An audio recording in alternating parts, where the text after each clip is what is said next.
Michael Cho.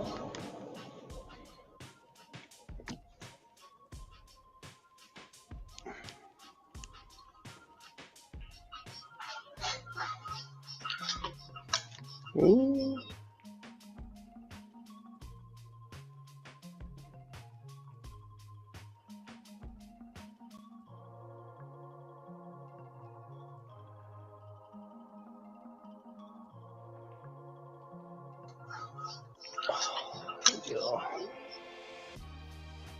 No. Yeah, man. What's going on? All right. Go. How are you? How was your day? Oh, great. Played a couple league matches, got both of them. Sweet. Good deal. Yeah. I did not play today. I let the team play, all the lower players, and they had a blast. So, Awesome. well, let's just let these guys know that we're ready to go. If they want to share it anywhere, that they should do that now. Yeah, where's the link? I was gonna share it. I just shared like the flyer, and then I was gonna post the link in the comments. Go to Like Evo Sports or something. Go to Evo Sports, yeah, and then you can go to playlists if you want to do it quickly. Go to playlists and go to legends. I'm gonna share it to my Facebook right now. And Dylan just getting a couple balls in here. He was talking to him a little bit. He said he hasn't really gotten time to warm up, so we're in no rush here. I'm sure Dylan would appreciate getting some balls. Yeah. Can you hear that motorcycle in the background? Not really. No, I did. There's just like it's kind of just like maybe a little bit of static sound. That's about it. Yeah, maybe I'll just look at the door open, but let's close it. Okay, where's this link? Right. Share. Copy link. Boom. Boom. Boom. Boom. Boom. All right.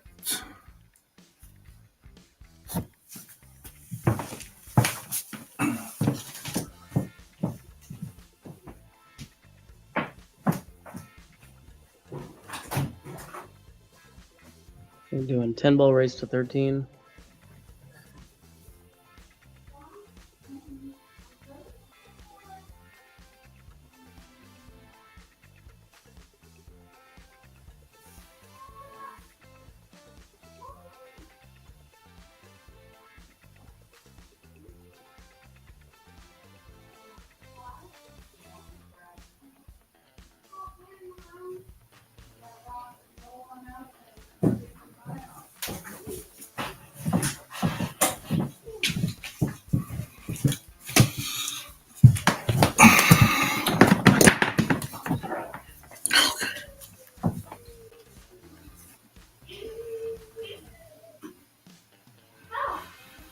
All right, looks like they're about to get started.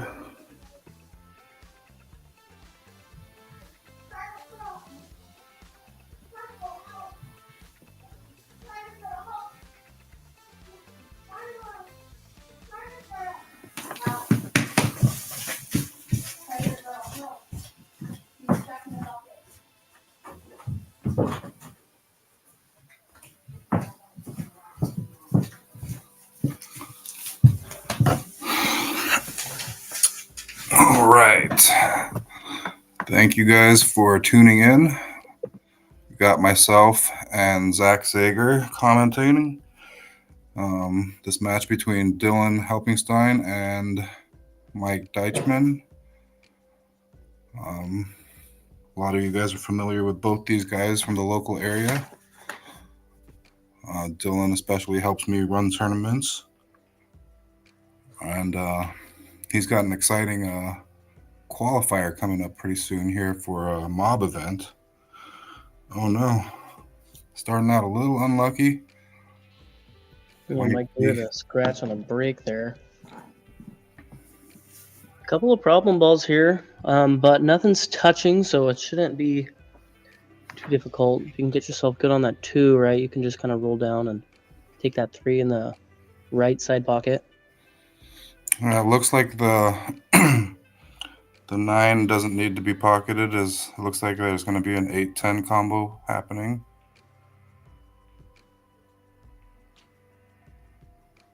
And thank God for the balls, man. Like I can pick apart which one's the 2 and which one's the 4.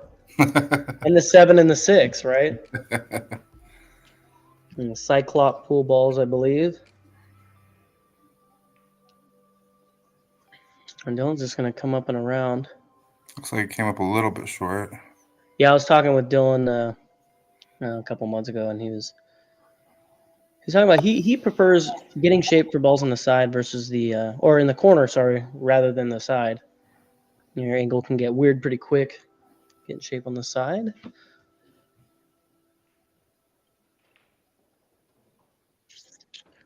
Mike D firing that bank. Fresh off his match, with their Banks match with Joel. Yeah, dude. I didn't get a chance to watch that, but it's still up there, so I can't go back and watch it. I might have to do that.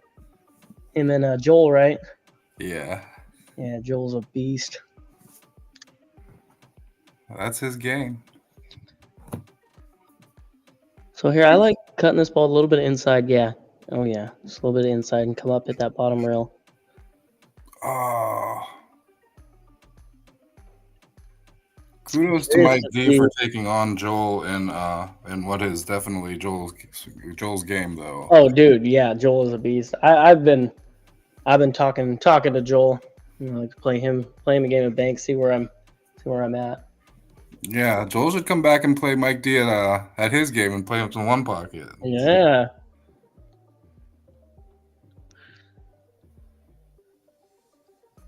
So this is I mean you're in a little bit of trouble, but it's not terrible. You can kind of throw this 5 ball in to slow the cue ball down, but you got room, right? I mean, if you can just hit this bottom rail, you got plenty of room to kind of trickle back up. Right, and there's a helpful little bump there from. Yeah, plenty of room there. Perfect. And we'll see what he decides to do with this 8 ball. It is possible. I mean, with the 7 right there, yeah, he's looking at the combo, but it is possible. I mean, with the 7 right there, you can get decent shape if you wanted to bank this 8, and the 9 would be right there. Yeah, right. It looks like he's looking at it in the side pocket as well. Like, yeah, you can. I think you have a room in between it and the 10. Yeah. See what he decides to do.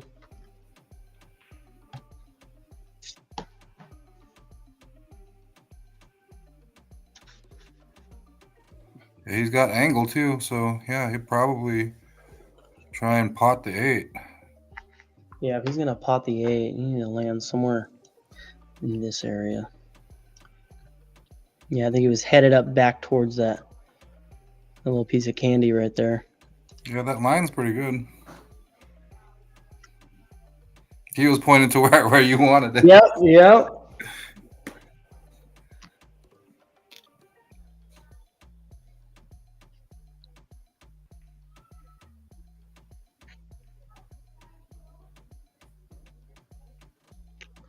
Yep, kind of is all you got to do there is just roll it in. That's all you can really do.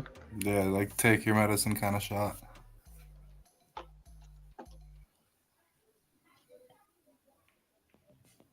Oh. I'm gonna go ahead and say that's like the first rack, a little nerves right there, because Dylan's gonna be a favorite to pocket that ball like 90% of the time. Otherwise, like. Yeah, it would have been good for Dylan, you know, to start the match out with a run out like that. That would have been a, you know, pretty big momentum giver. It's always nice for me to see like people that are way higher rated above me like miss that shot, because I definitely have missed that shot myself 1,000 times, and I'm like, oh, this is just the automatic. Dylan's just gonna be out, and then no, he proves that he's human too. So yeah, and I don't think you're too worried there about scratching, but like, I mean, even at the higher rankings, right? Like you still like. It's still somewhat in there, but you know you're not going to scratch, but you just got to take an extra second. Go look at the shot one more time. So you're really focused on like potting the ball. Yeah, I mean, as the shot before it, he just had to roll it in, so he just kind of left himself a little awkward, and it was just a little nervy shot there, and I like him to make that shot 90% of the time, like I was saying, but it's just every once in a while, you got them first rack jitters, especially when you're playing somebody above your rating, in an even match. Like that's a big rack. So Day 2 billiards in the chat says first blood. Yep. Yes, sir. So Dylan hiking up. Probably gonna. I'm seeing safe, but he may just bank it. Go for it. Yeah. Get a couple of those shots out of the way. Kind of let your stroke out, I guess. Right. It's early in the match, so. Right. You don't want to dig yourself too big of a hole, but I like coming out firing for sure, especially if Yeah, I mean, you saw Mike D's bank on the first rack, right on that 4 ball. Fired that ball in there. It'll help your confidence.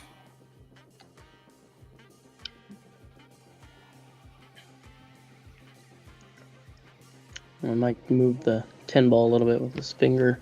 I don't know if you caught that. I'm curious to see what he's going to do on this 3. I don't know if you can cut it in that pocket. You may be able to if you get good shape, but we may be looking at a bank on that 3 ball. Oh. What was he thinking there? Here's the 3. I wonder if he's going to kick and stick.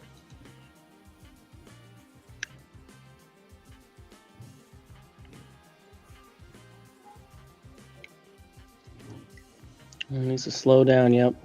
Ouch. Well, this is kind of where Mike had set up if he would have made that 2 ball. I mean, he was fully hooked. Right. I thought that he was actually playing the carom and was trying to hang the 2 ball so he could come around for the 3 ball, but I didn't Yeah, see very well may have done that. Pocket, so. Watch out. Option.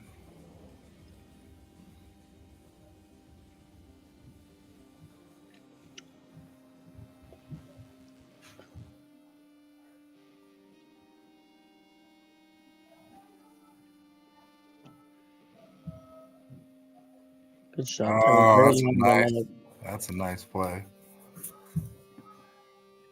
Yeah, Roy, straight up raised to 13.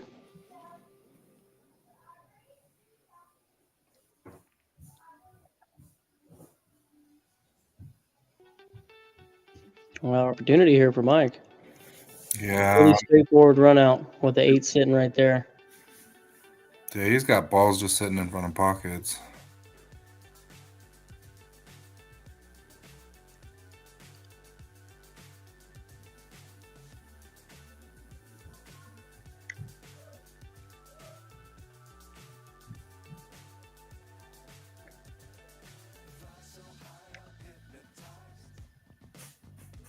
Yeah, just roll this ball in, and you can get yourself just center table would be pretty ideal.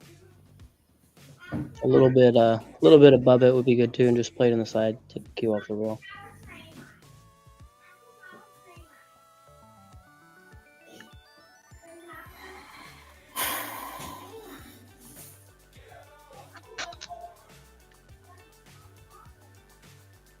So a couple early mistakes by Dylan, and cost him 2 games. And Mike D looks like he's settled in too. Yeah, I don't know who's been there. I know Dylan did not get a very large chance to shoot before the match, so Dylan may be coming in a little cold. Yeah, I played that match with Martine, man, and I hit traffic and I showed up late and I had to fill out a piece of paper and I got to shoot for maybe 2 minutes, man. So when you come in cold, like you gotta kind of knuckle down, take extra precautions and stuff. Yeah, you played strong for coming in without much warm up. Yeah, brand new felt. Those what balls was he playing with? The Dynaspheres with those like blobs on them. Yeah, I had after that 6 rail shape. Remember the God sent 6 rail shape. Missed that 8 ball, and like, dude, I was like staring at that blob on the 8 ball, and it just I want to say it threw me off. I'm not making excuses here, but I had to get used to that too. They're different looking for sure. So big break, and have you noticed yet if they're doing alternate break or winter break? I would bet that they're doing winter break. So Mike D won the first rack, and then Dylan broke. Okay, so alternate break. I believe so.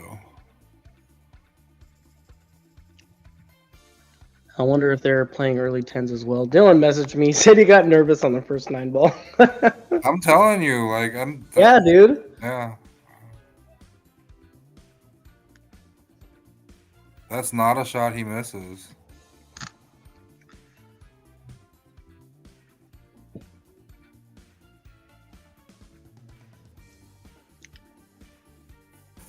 Yeah, Mike D looks like he's dialed in. Like a little bit tricky here from the 2 to the 3, but Yeah, I'll just put the cue ball right back where it is, maybe a little bit below it. He might come under this ball too. Yeah, I think under it was the right move.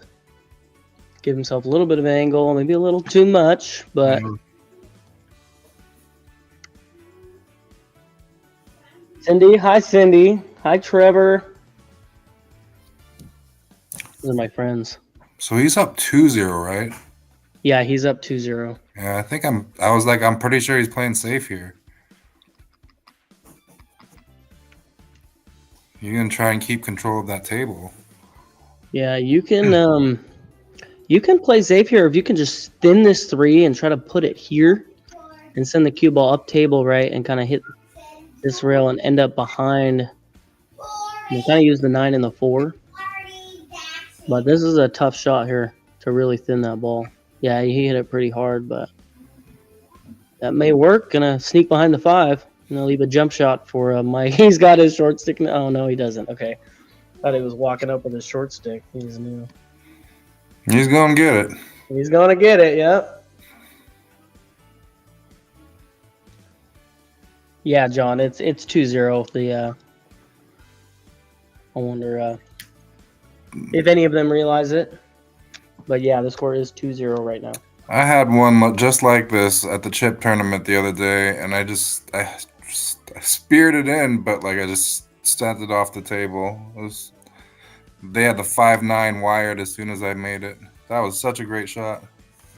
Yeah, great shot. Stop shot too. Got himself shape on the 4. Right. And kind of a key ball here, though. You need to get yourself on this 5 in a good position to get on the 6. I mean, if you have an angle on either side, right, preferably you want to be on the right side of this 5 ball. Yeah, but either side, I mean, as long as he's got angle, one's definitely easier, but yeah, this is going to work here, and you can just kind of stun over for the 6 and the 9, and 9's right there. At one today, yeah, and now he's commentating on a whole thing. Your sister's on the phone. Okay. What's up, fam? Oh, I didn't know. So, follow me.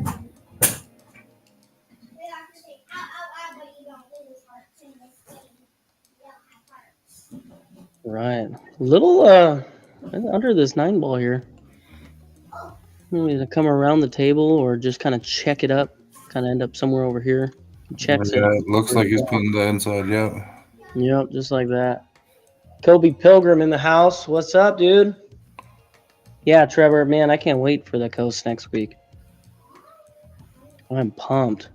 For the first time, I'm playing in all 3 events, dude, and I am jacked.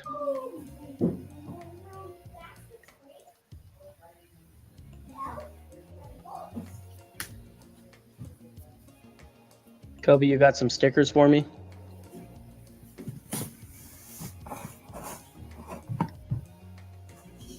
There's only one answer to that question. Are you playing at the coast, Mike? Yeah, I'll be there for scotch and for teams. I can't make it for singles during the week. That's just too much. Dude, it always has been, but I told myself, I said, you know what? Like, I am doing it once. I mean, I did it like probably about, I'd say 3 years ago, and it was a great experience. Don't get me wrong. I wish I could do it. It's just not in the cards for my family financially. Yeah, no, it's tough. I mean, I live in Salem, so it's only like an hour drive. So I believe I have somewhere to stay, but if I don't, like, I'm just prepared to drive up every day. A little cheaper that way with gas. Yeah, that's a hard one. Unless, I mean, you're still young. I can't do that, man. I gotta Yeah, stay yeah. there. All right. Let's see where this is gonna end up. He may be okay here. Mike can cut this one ball in, come around the table. You're not promised anything for shape, but it is makeable. A little dangerous though with that 6 ball right there.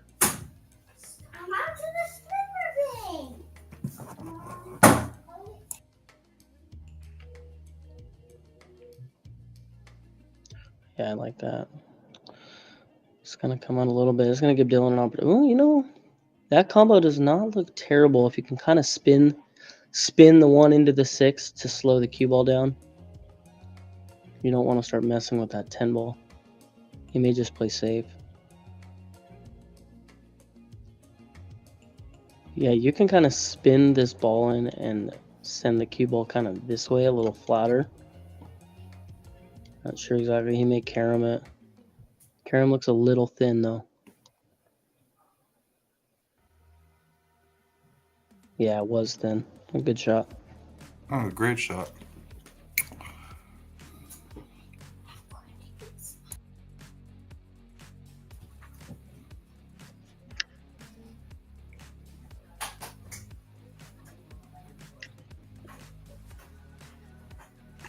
That was pretty. Yeah, Dylan's starting to get a couple shots under his belt and loosen up, seeing the ball go in the back of the hole. I like how he played that with a stop right there. It gives you shows some sort of confidence. Yeah.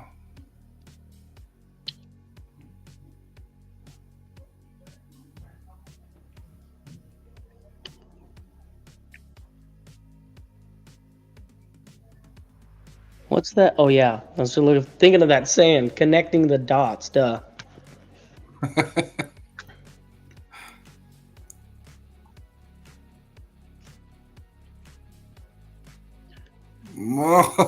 Dylan. Starting to feel a little good, but after something like that, it really tells you to like just zone in a little more.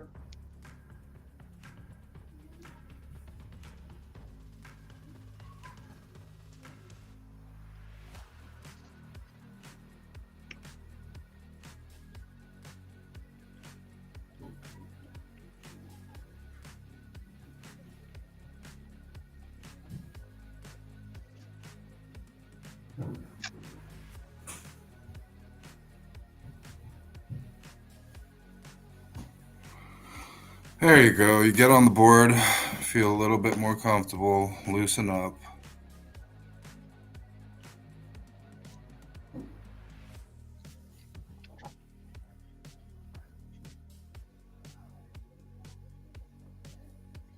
Yeah, we got 48 people watching. Yeah, guys, I mean, share this video. You can share, copy the link, post it to your Facebook, get all your friends in here. And then, yeah, if you're local, this is something that you can do at Legends yourself. Go in there and tell them you want to play on the Evo Sports table 21, and yeah, stream your action matches as well.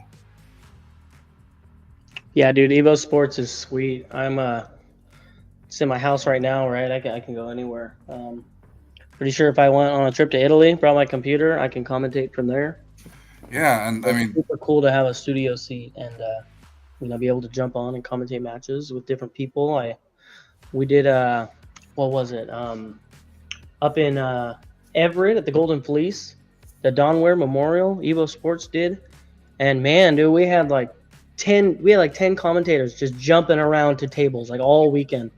I had plans, so I couldn't do too much commentating, but I got to jump into a few matches, and dude, super cool. Like, Evo Sports is such a cool system, and yeah, if your home bar is interested, search Evo Sports up on Facebook, send him a message. Yeah, hit up Patrick Nix. Thanks to Patrick and Justin and Michelle for setting this up at Legends, so that we can have this venue that has this kind of technology and equipment and allows us to have cool action matches and be able to bring this to the public. Just another way to gain a little bit of exposure. I know Mike D's got a lot of sponsors, but the rest of us don't. So yeah. I don't know if all of you guys have been to Legends or not, but man, they got what 21 tables, and they got a bunch of 9-foots as well. And yeah, Legends is the spot, dude. That place is place is amazing. A bit of a fortuitous leave here. He's I'm sure he engineered a lot of that, but also got a little bit of a good roll, and he's got a full, completely hooked ball here. Looks like Dylan might be going airborne. Yeah, while we're still on this topic too, yeah, Evo Sports, I believe they'll have 6 tables being streamed at Chinook Winds in a couple weeks. That's next weekend? Yeah, and there'll be commentary. We got a group of commentators, giving up their time to commentate some of the matches. So, yeah, if you're playing at the coast, or if you're not, join a team and get yourself qualified. I know that shot. Yeah, Dylan sent that ball flying. And with Mike D, being very familiar with Mike D's game, I would be surprised if Dylan's going to not see a safety here and be pretty locked up on that 10 ball. Yeah, I mean, and here too, you can place that 1 ball strategically too. I mean, lock yourself on the 10, but place the 1 ball strategically, because that could put Dylan on 2. And if your 1 ball's in a good spot, you can just kind of answer right back with another save. So yeah, that 1 ball's right next to the 7. So if Dylan doesn't get a good hit here, he's gonna be locked up on that 7 when he comes back. Yeah.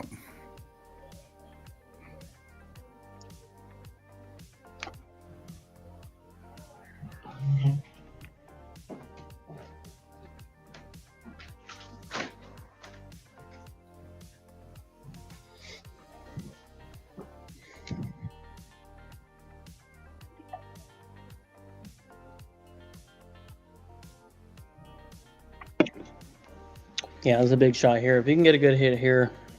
Yeah, that 7's not helping his cause out either. Like it's No. Yeah, he's looking to come underneath it. Come in 2 rails.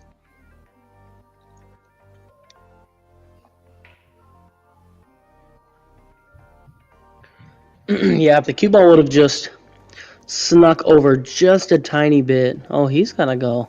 Yeah, I don't He is frozen to that 10. Yeah, if you're frozen to that 10, that's a really good shot. Yeah, South's real close. At least he kicked that 7 out of there, making the 3 foul harder. Dude, that shot by Dylan, I mean, somewhat tree-topped and stretched. Tree-topped over the 10 and stretched out. I mean, he hit that pretty well.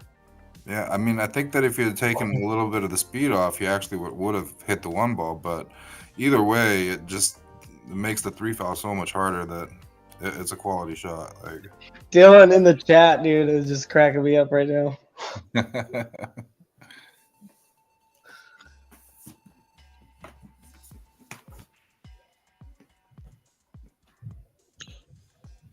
Well, Dylan's on 2, and there's nothing near the 1. There is a run out here. You just got to get going. You got to get yourself good on the 3. I'm not sure if this 3 passes the 4. Doesn't look like he has the full pocket. But if you can get yourself decent all the way up to the 4 ball, the out is not too terrifying.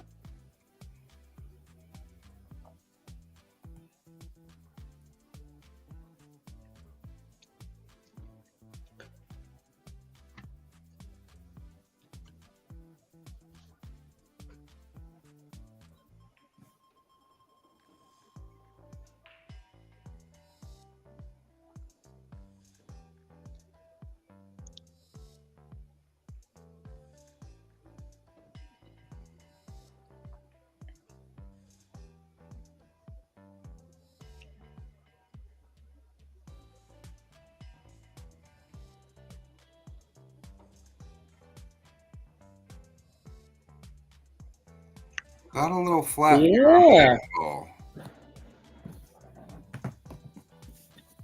Let's see what he decides to do here. I mean, I wonder how flat he is. I wonder. Looks like he has some sort of an angle to. I mean, you power follow this and come back up table, but I don't know. I mean, if I had to bank on anything, I would say he was drawing, but I think he's going to bank the. Yeah, I think he's playing for the bank, is what I was saying. Like, I think there he was. He hit it a little hard. I wonder if he was just kind of trying to stun out to get kind of in this position. Oh, I see. And cutting the side. The bank is not a terrible option there too. I mean, just kind of make the 8 roll forward and A bank like that on a 7-foot diamond is pretty forgiving, and it's going to give Dylan a chance here. Nice little up and down. Yeah, Paul was saying the same thing. He was saying bank coming.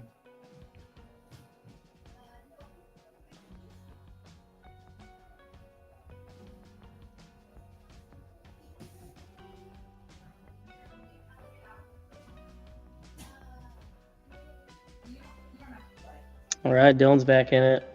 Couple games have gone by too. I mean, that's 5 racks, so both players starting to get a little bit of the feel of the table and their stroke.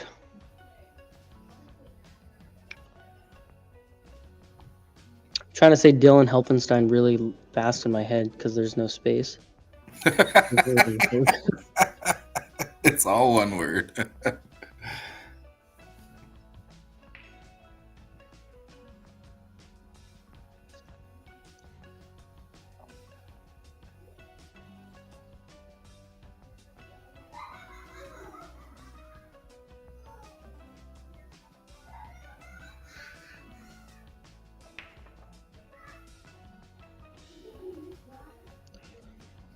Look on the 1 ball here.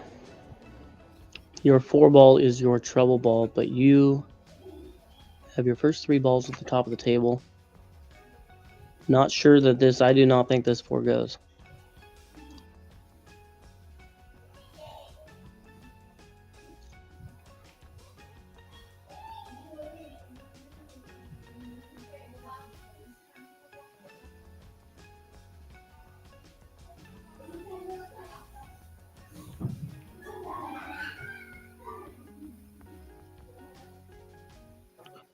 Yeah, this is the shot here. I mean, I don't know. I think the way he's going through his progression, that I do think it actually goes. Oh, no. Oh. Yeah, I think he was trying to get to the point where I think it goes. He just came up a little short. Well, if it goes, he can come 2 rails and get shape on this 5 ball. Yes. I think if you make it, the 10 is not going to come into play. Yeah. You just use a little bit of outside English here and looks like he's drive it into that side rail. Looks like he's drawing. Oh, nope. And he hit that good. And he hit that good. Nice shot, Dylan.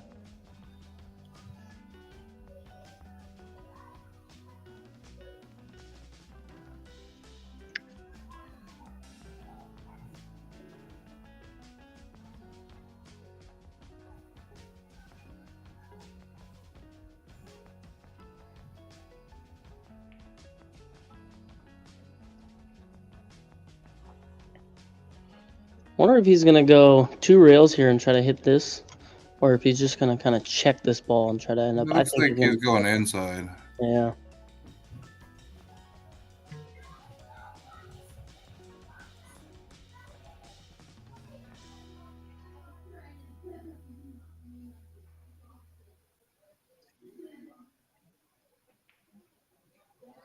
Oh. Did not expect that one. A couple different options here for safe.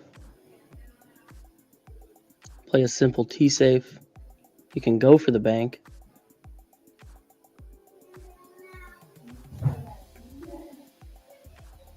The 10 ball blocks my 3 rails in the side.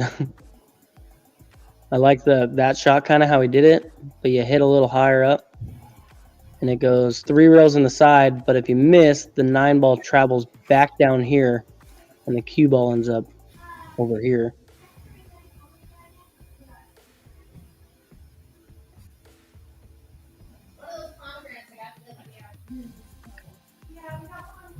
Feeling grateful for another opportunity.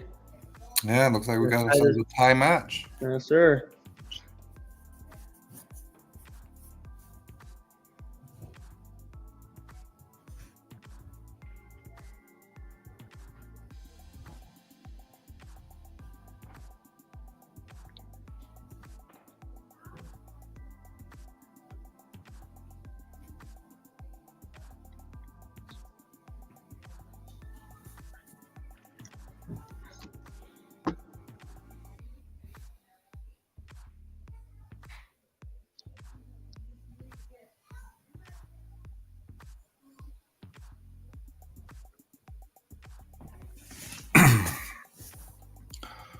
Maintain the smooth. Yeah, I love it. Like, Yeah. I mean, Paul is definitely Team Mike D, but to give up some knowledge and some advice from a person that's got a lot of experience, that's quality right there.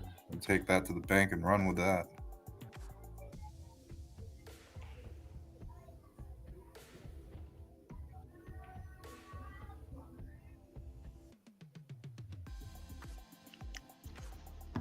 Ooh, that treetop shot. We all hate it.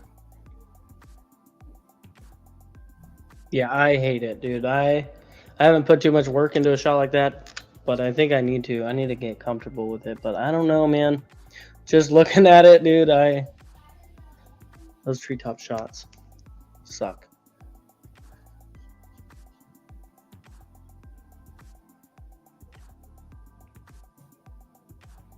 Dylan playing safe, came up a little short.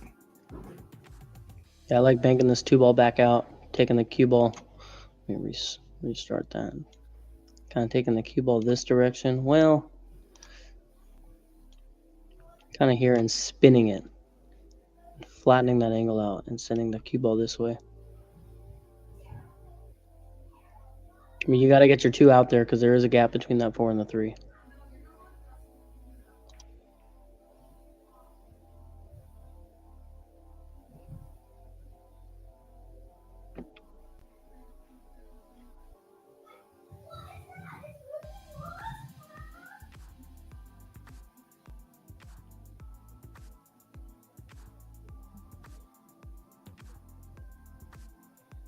Don't set up for this combo here. I can't see no, it. Man. No, that's, I don't know.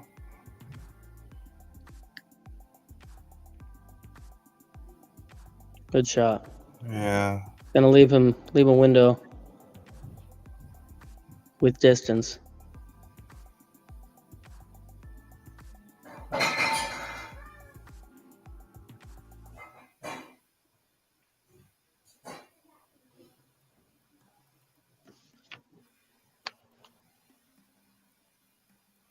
A lot of those times in those situations, I think that you're kind of like trying to make sure that you don't end up fluking a ball, end up being your shot next.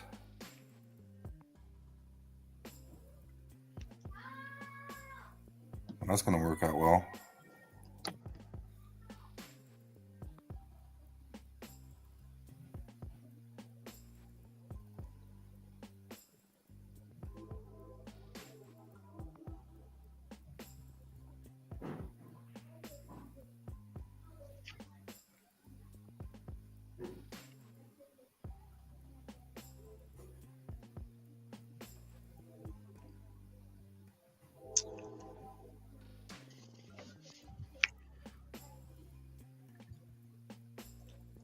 Pretty open out here for Mike. Yeah, and he's on the 3 here and up some of the momentum, so I think that this is an important rack for him to get out on. So, seems like he got out of shape just a little bit right here, but should be fine.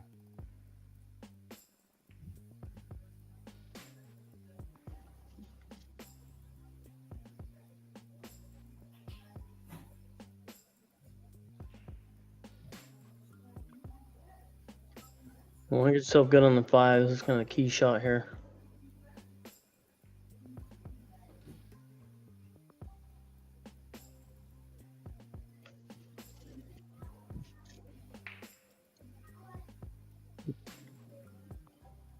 You have to hit that side rail and come back out with a little bit of inside to get yourself decent on the 7. I didn't do any inside. That's gonna work with that distance. That's gonna create an angle. You just roll up on this 8. Yeah, push it towards the pocket a little bit. I would just slow roll it. Okay. Yeah.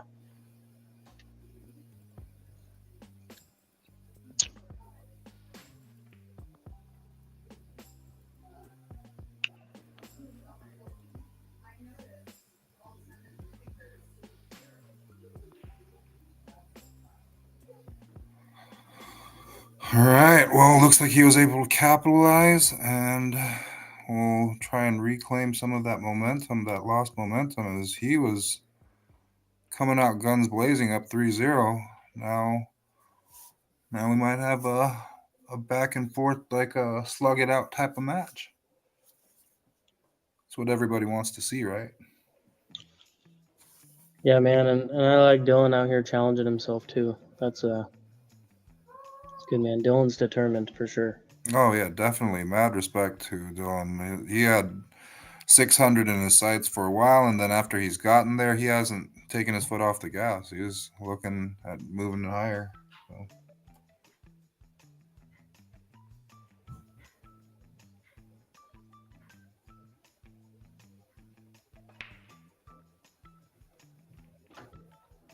What a break. Oh, don't do that. Yeah, both of these guys have been breaking well. The last break that we just had, I mean, you had 2 balls just floating directly towards the side pockets, and one of them dropped.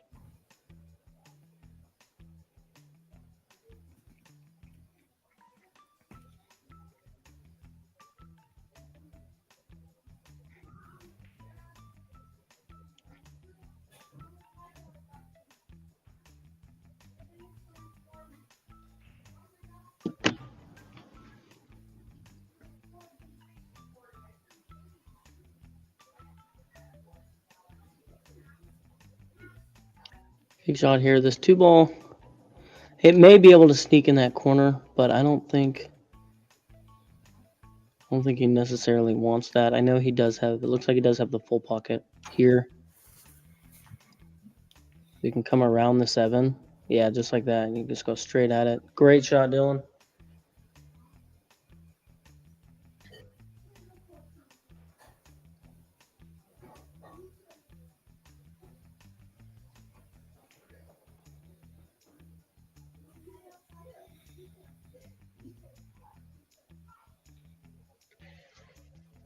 Trevor, what are you saying, man?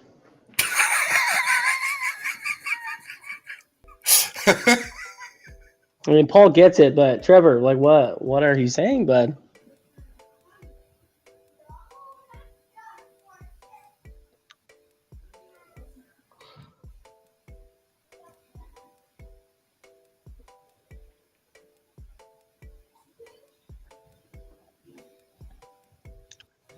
Nice shot. Got some angle, too. You can just float yourself over a 6-8 combo. Looks like there isn't too much angle with that combo, so he should be able to just kind of stick the 6 where the 8 is. He's hitting them clean now.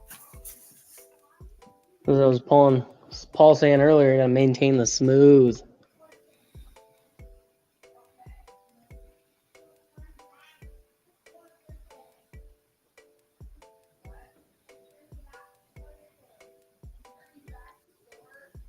A little flat here, but you can kind of, you may have to kind of power through this a little bit left and come up, but I mean it's pretty flat, just kind of come straight up. But I think he's gonna try to just take the longer ball, end up somewhere over here. But I think you can, God, what's the word I'm looking for? That's what I wanted to explain, but I just couldn't do it, I guess. Which is cool, but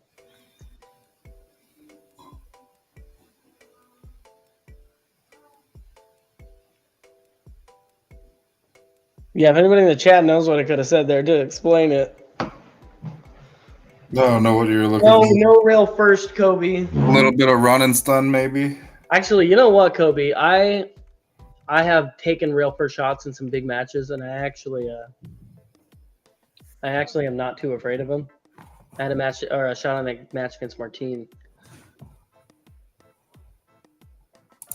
Yeah, so back and forth, like you were saying, Mike. Here we go. Action.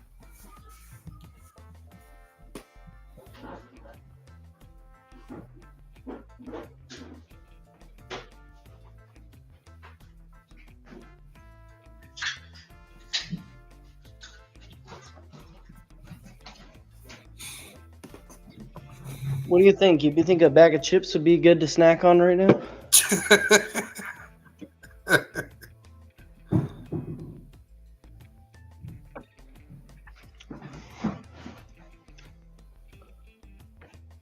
Let's check this breakout.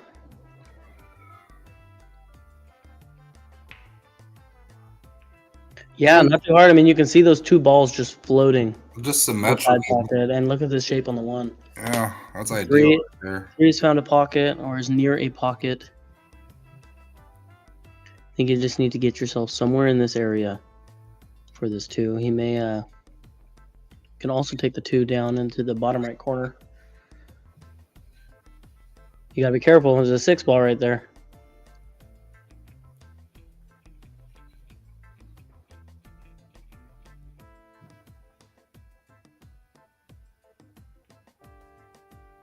Yeah, Kobe. Yeah, the real first shots. Yeah, they open up a lot of options for sure. Like, what am I gonna do here? And then you just see rail first, and you're like, nope, there's no way. But you do it, and when you get a result, it's just unreal. Start barking inside. So, I do not think this two is potable.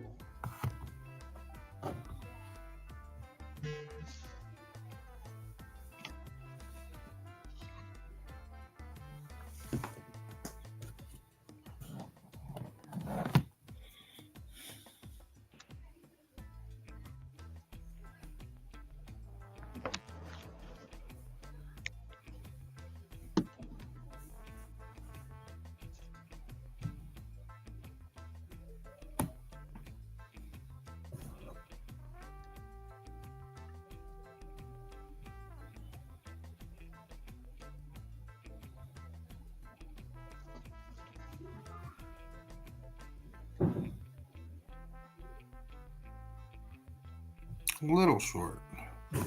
Oh man, I missed his shot on the 2 ball. I was doing something on my phone and I missed the shot, but I got to rewatch it. But nice shot on the 2, Dylan.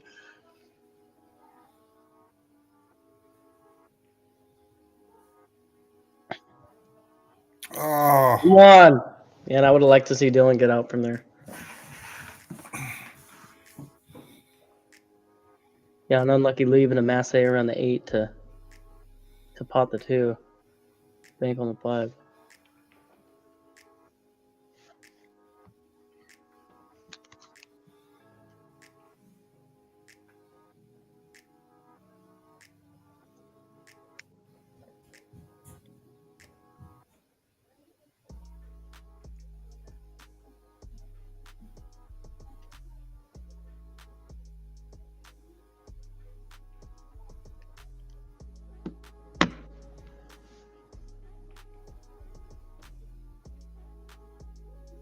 And if you notice how long Mike stayed down after taking that shot.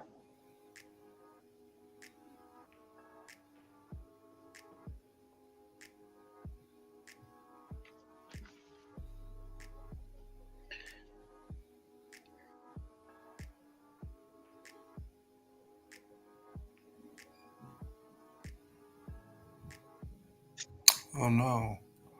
Has Dylan had a lead yet this match?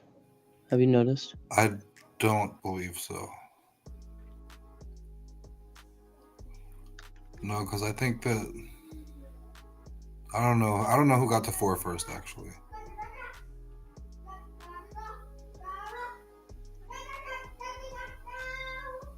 But regardless, he has the lead now, it appears.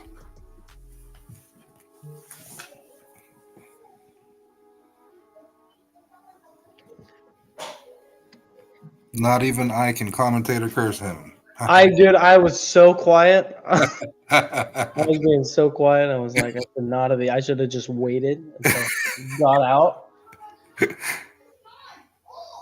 But yeah, so that's gonna put Dylan with it. Yeah, I believe it is his first lead. I don't think I have seen him with a lead. He's got to feel good. We're closing up on the halfway point.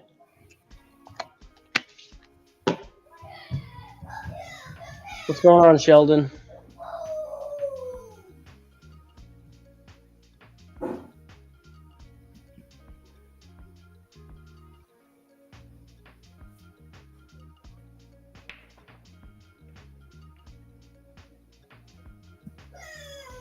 Yeah, the brakes look similar. Mike's brake, man, he is braking well, and Dylan's, I mean, looked pretty close to the same. I'm gonna dial it in a little bit, get one of those balls to drop.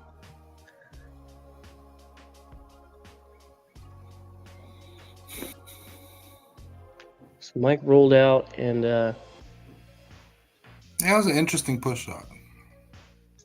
yeah, I mean, you really left a lot of options for Dylan. Could kind of sneak behind that 2-ball.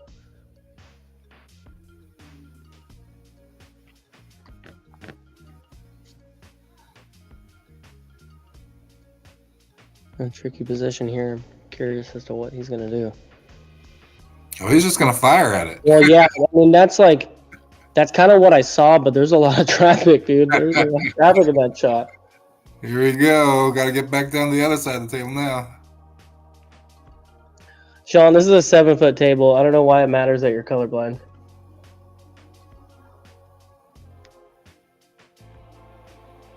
But I'm colorblind too.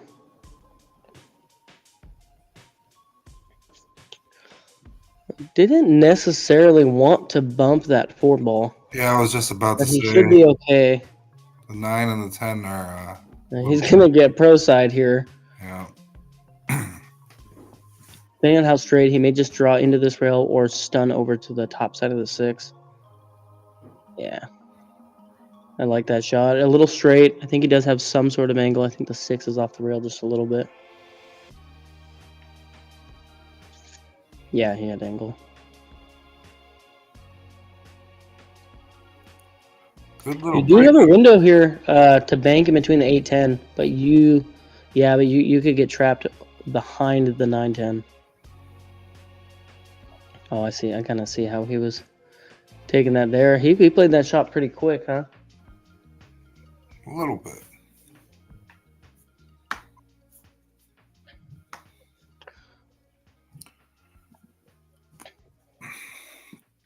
It's a tough shot, but if you can knock this one down, it looks like you might have a 2-rack lead. Yeah, I'm not sure what he's gonna do here. I kind of like just coming back and forth and hoping you get a shot at one of the corners. I mean, you want some more control. You can play this with outside and come back this way and come over here to take the 8 in the side. That may be what he's gonna do.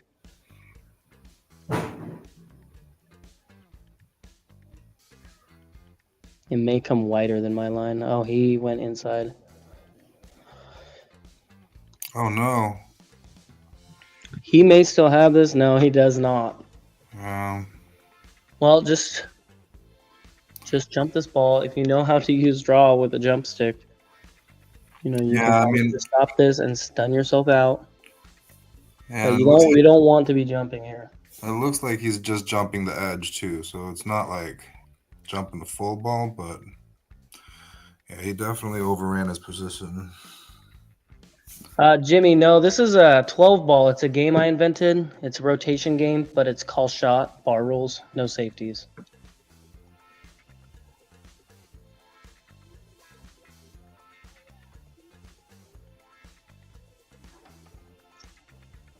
Look at that. He had that draw shot that you were talking about. He didn't stun down to the end rail, but you may be able to just, I mean, depending on what the angle is and what you feel, you may be able to just kind of naturally split the 10 in the corner pocket. But he may kind of stun flatter. Watch out.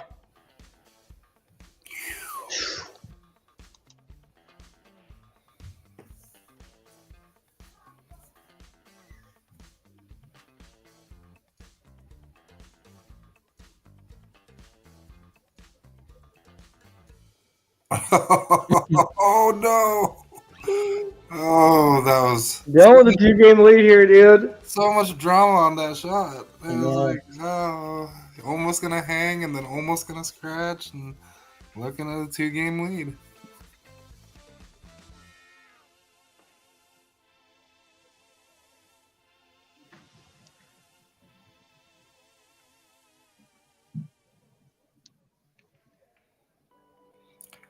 All All right, we need Mike to come back and punch back and get back into the hill thing that we were talking about, the slugfest.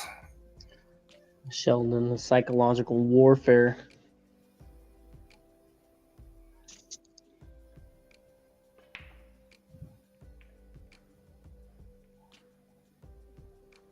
Yeah, I think one of my favorite things about commentating is the chat rooms, dude. Yeah, I wonder if it'd be cool to like make somewhat of like a chat box here. One where it just shows the words, it's not blocked off, so you can kind of still. I've seen a stream like that. Dude, that would be super cool. I've mentioned it to the guys, and I believe they said they're working on it. So more stuff to come here with Evo. Those guys are amazing.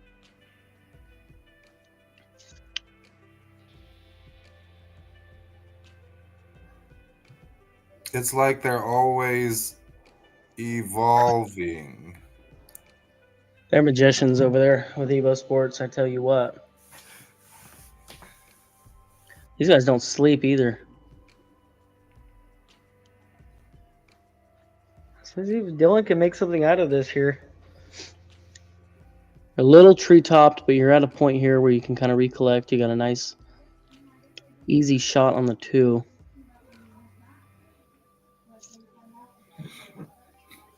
I don't think... Well, it's close with the 4 in that left side pocket. I don't think it goes. But it does go in the corner up top.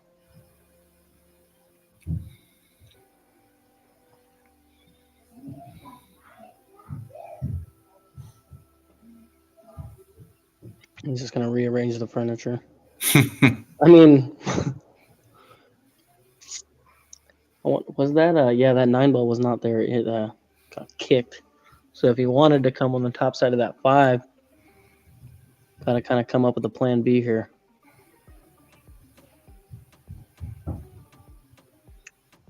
I hate to say it, but you could bank this 5 in the side pocket. I think that might be what I think that's what he's looking at. And come 3 rails. And come directly at the 6 to take the 6-9 combo.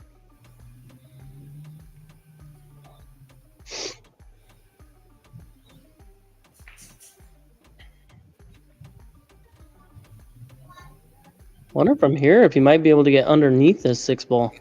He's going to go that route, so he doesn't have to take the combo. No. He was going underneath. Yeah. That was looking good, too. That was coming here, and slowing down about here.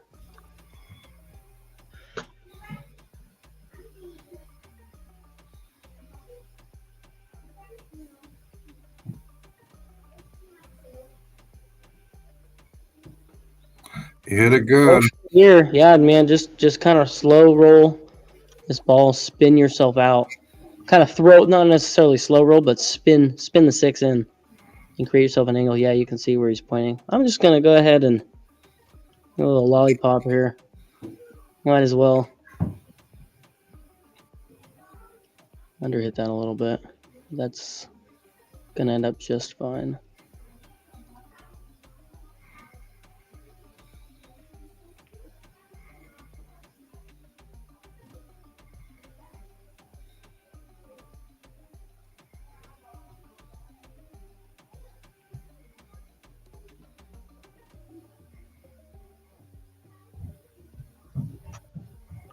Seven 4 Dylan, let's go.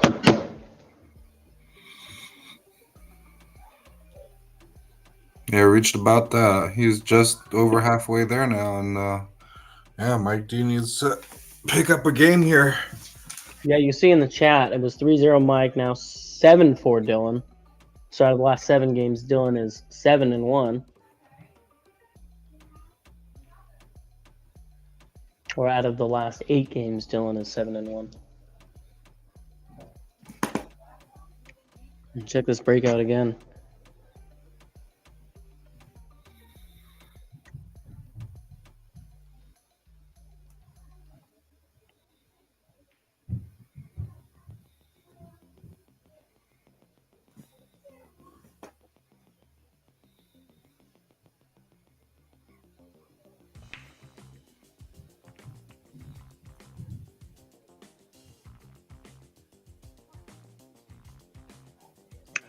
Nothing on the break and a shot on the 1 for Mike. Would assume Mike is going to come 2 rails for shape here. Take the 2 in the same pocket. You got treetop on the 4, and you got issues with the 5. Think he will be okay here for the 3. But you got to work on that 5. The 5 may bank, but the 8 also may be in the way. I think the 5 banks clean.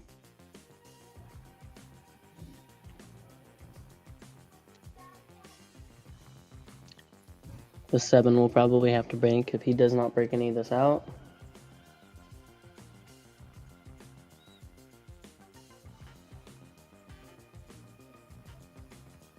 Oh, he's playing safe behind the 9. Man, that would have been beautiful if you put him in jail right there.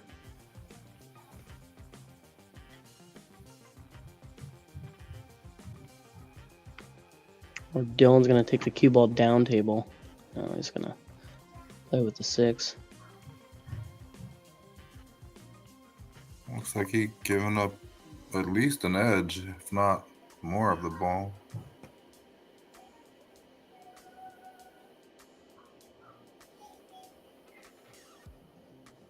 Looks like Mike wants to hit more of the balls going airborne.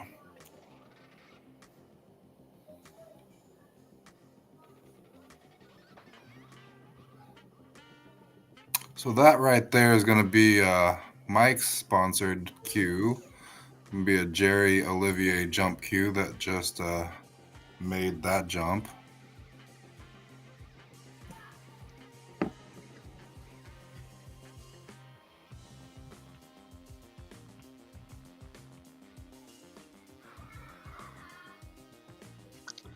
What do you play with? What's your jump cue right now? I use the air rush.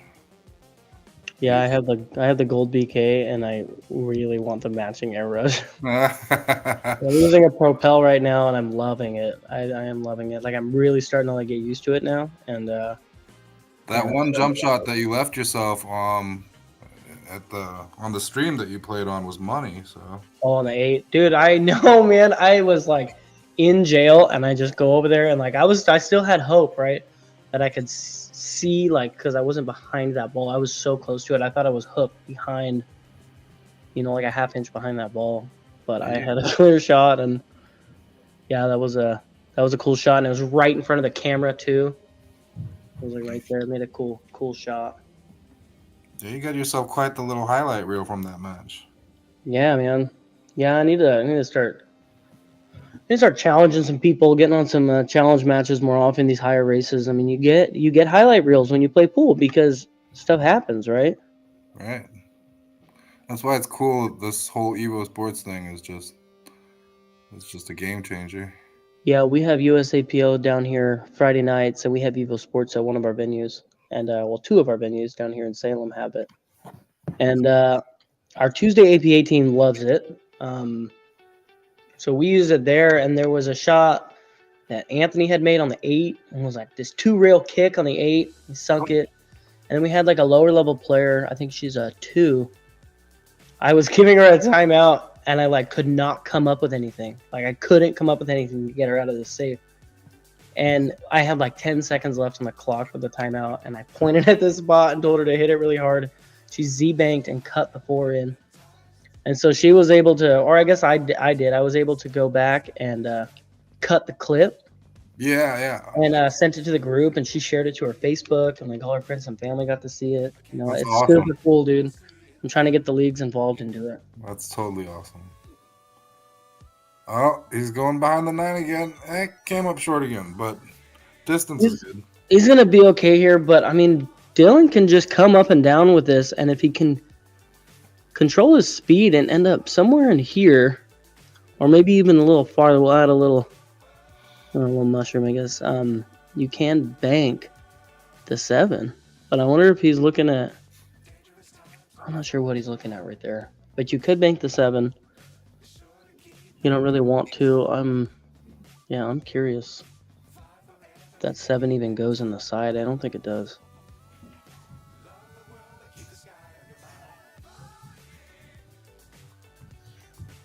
He may be okay with that though. Just kind of let Mike handle it. Here's enticing to break it out, but that side pocket's right there. Yeah, that side pocket's huge right there. With a combo. Actually, I think he's got a pretty good safe opportunity right here.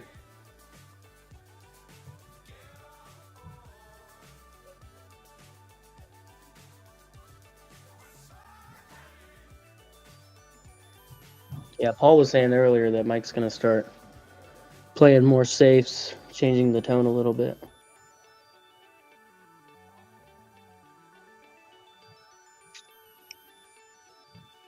Oh, I am very familiar with getting the ball hidden from me from playing with Mike T. Yeah. I was playing a league match Friday, and I was 3-fouling this guy. He's out of 500.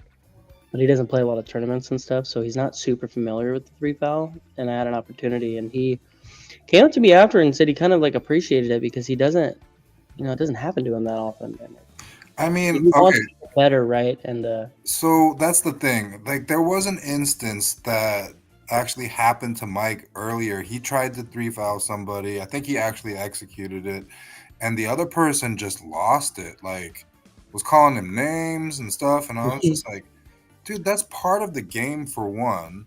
And a lot of the time, it's got this kind of like stigma to it where it's exactly what you were saying. And people don't do it because it's like league or whatever. And so you don't end up practicing it. And then when it comes up in like a tournament kind of situation, you don't know what to do because you don't practice it.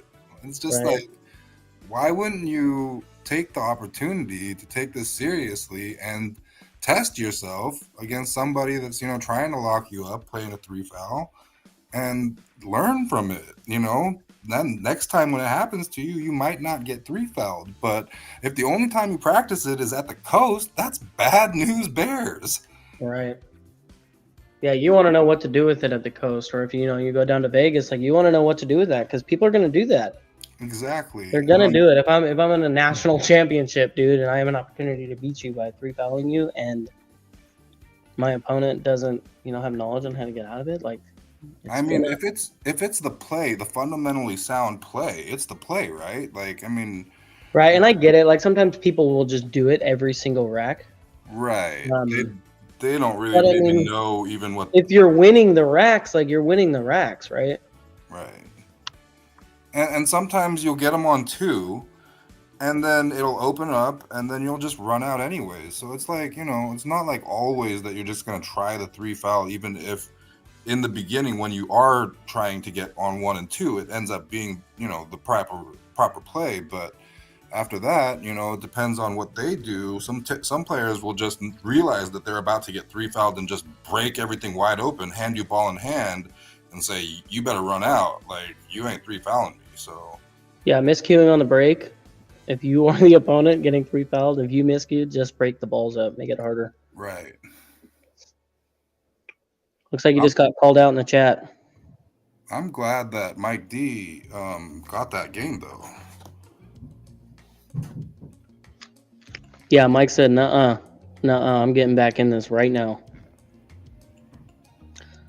So Dylan earlier got hooked on an 8-ball by a miss by Mike and swerved around and made the 2, and he just kicked this 1 and drilled it. Ah, man. Jimmy Farmer, that's too hilarious, bro. No smoke I would like to see Dylan get out right there. That would have been sweet. No smoke breaks. I ain't signing up for that, Jimmy. You know me.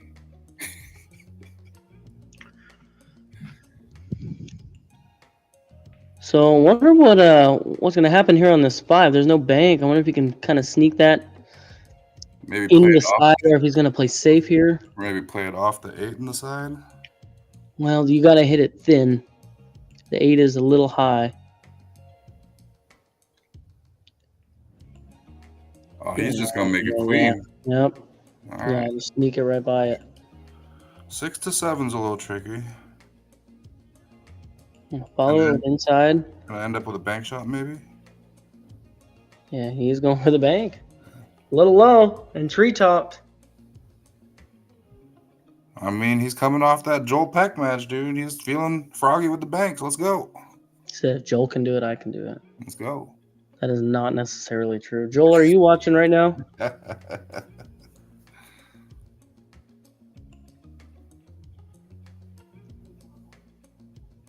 So with that match, why was Joel shirtless?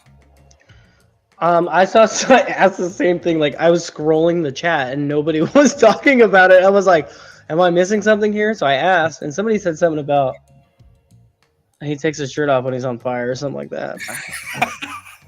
I don't know, dude, but he was shirtless.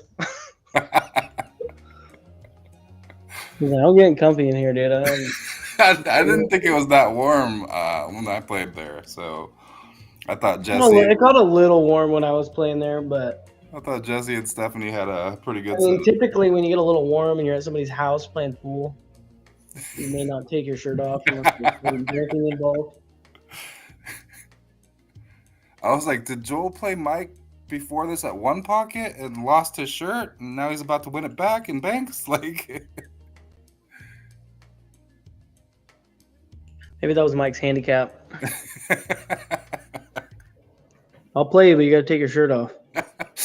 I'll play you, but it's shirts versus skins.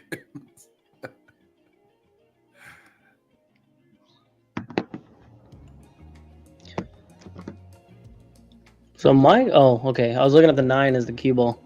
I mean, either way, it's kind of in the same position for the 7. I wonder what he's gonna do here. I wonder you can use just a tiny bit of inside. So tiny, you may not even need inside and come up kind of this line. No, he's just gonna go right into the 9. Yeah, I mean, yeah, I think there you need to focus on making that 7 ball, and I think if you just came up and down, like, you'd be fine. Even if you came straight up and down, you know, it ended up somewhere over here, like, you have a shot on that, and you can get on the 9. Yeah, I think it was kind of going to be similar to your line. It's just that he overcut it and it changed the line a little bit. But and he may, I mean, I don't think he made a mistake there with speed, but he may have tried to just come up behind it. Yeah, he was putting that inside that 8 on in it. the bottom left corner. Putting that inside on it and overcut just a little bit.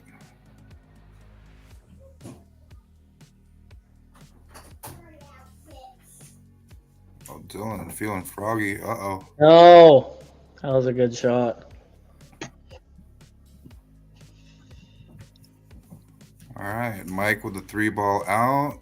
I like him to capitalize here and send this back to the slugfest.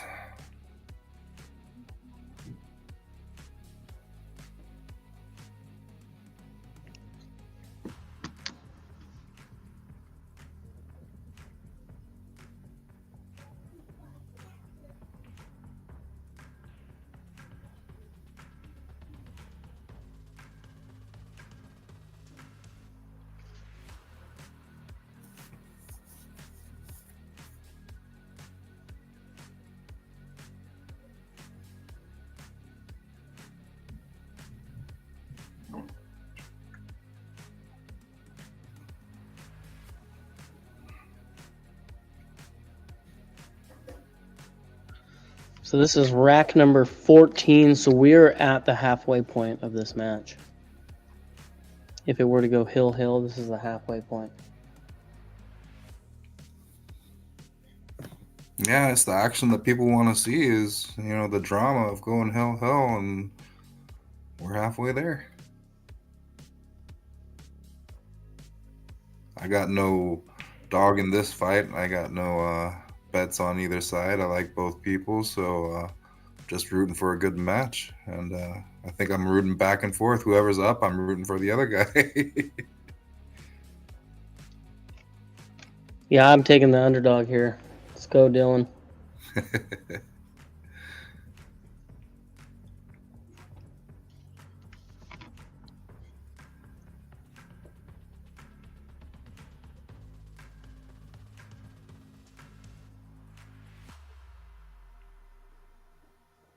Ooh.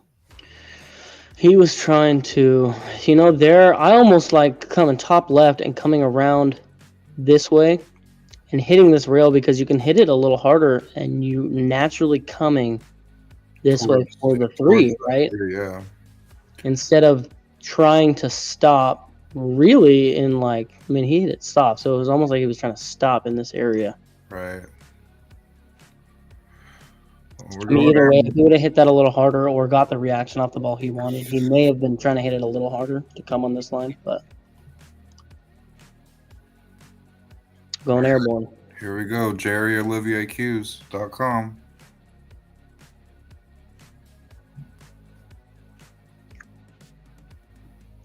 Got to say that after he makes it.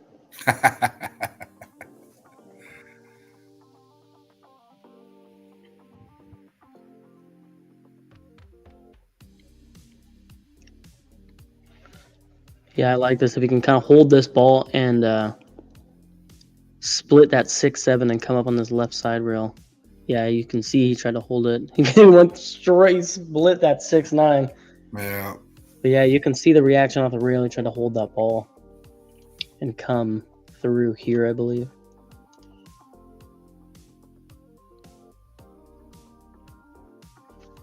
Man, I can't wait for the coast, though. I know, dude. I'm very, very excited. Playing platinum teams, platinum or gold scotch, and I made gold singles by 4 points. Nice. That's gonna be a good one for you. Yeah, so we'll see. I don't think there's a window there. Well, I don't think there's a window that the cue ball can fit through. That is. I'll switch it out real quick in the snooker ball. Do they still have a snooker table at Legends? They do, but I mean that rip that somebody put into it never really got repaired, so I don't know. I mean, it's not something that. Oh man, it's got to be expensive to repair a 12-foot snooker table. Right? I don't think that there's a repair really that can be done either. I think that that's just a recover job, and I mean, this got to cost an arm and a leg. Oh yeah.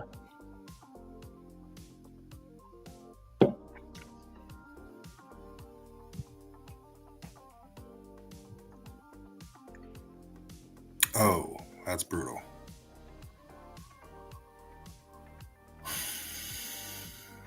Well, you got a 6-8 combo. You got a 6-9 combo. Right. You got the 6 in the top left corner. So that's a little dangerous. 6 in the bottom right corner. I may like that shot. Looks like he's playing the combo.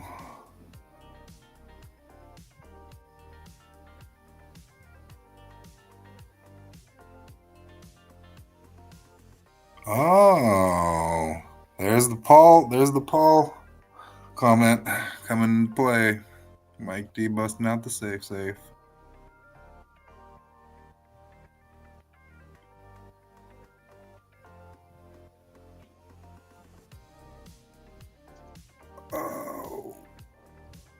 Oh, what's gonna happen here?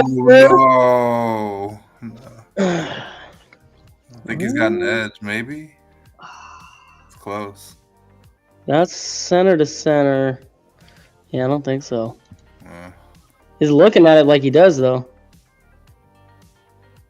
Might be able to swerve into this. He might have a shot. Yeah, it's hard to tell from the angle that the camera's mounted. Oh, he's got it. Yeah. Not want to bump that 10 ball. Yeah, now we're looking at You're noise. safe, yep. Should roll forward just an inch or two.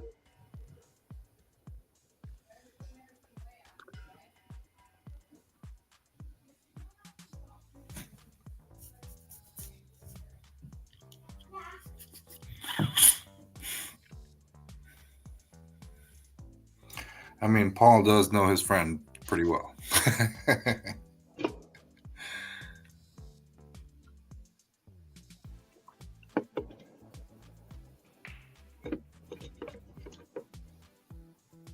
Got 84 watching right now.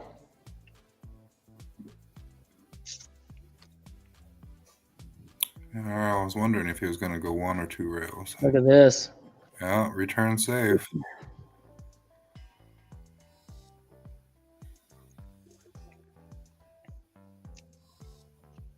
What are you doing here? I'm kicking one rail and calling it in the top right corner. That's exactly it.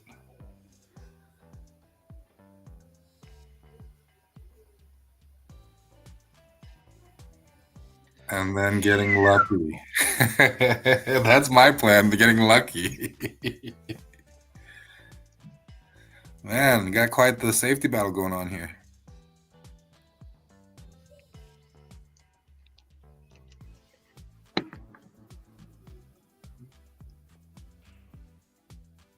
Ooh.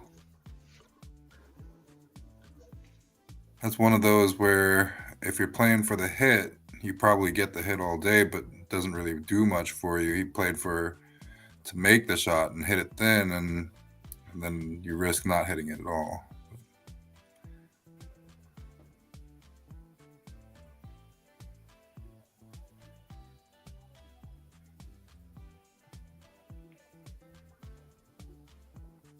Yeah, I agree. Gross. Everything about those couple innings on that 7 ball was disgusting. And at the end of the day, we have a tied match at 7-7. So a race to 6 for the cheese. Knockdown, drag out slugfest going on. Nobody ever plays races to 6. You gotta have an odd number.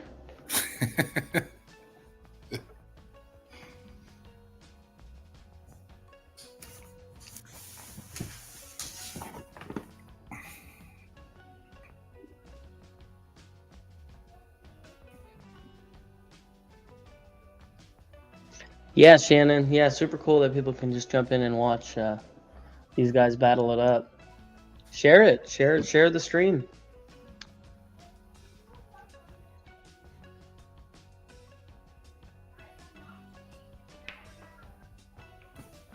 There it is, that symmetrical break again. Nothing. All got jokes, man. I gotta have a conversation with that guy sometime.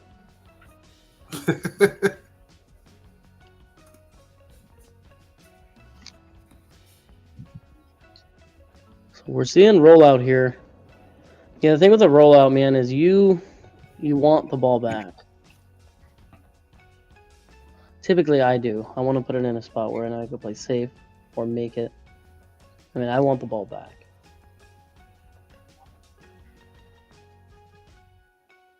And there is no way that Mike is giving this ball back. There's no way that Mike's giving this ball. There's no way, dude. I like taking the one. He gave it back. He gave it back. No I way. like putting the one there and taking the cue ball 2 rails up by the 610. Yep, just like that, and hiding. There's no. I mean, I don't know. I would have never. Yeah, I would have never given that ball back. That's exactly what I would have done. I think he has a piece of it though. Depending on how much, he may be able to bank this one into the 610 and kind of stick the cue ball right here and hope something good happens. Maybe draw back. Well, he can't. I don't think you have enough angle to get on the 7. He's kicking this ball.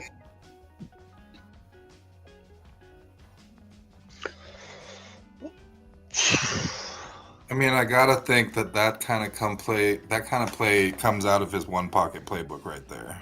Oh yeah, no, that's absolutely. Yeah, I was playing some one pocket the other day, and I played maybe 5 racks of one pocket, and I just tell myself I don't have the patience for that game. But dude, I was playing, and I was like making these cool shots, and I got creative like 4 or 5 different times. I like just something came, and I was like, okay, wait a minute, I think I like this game.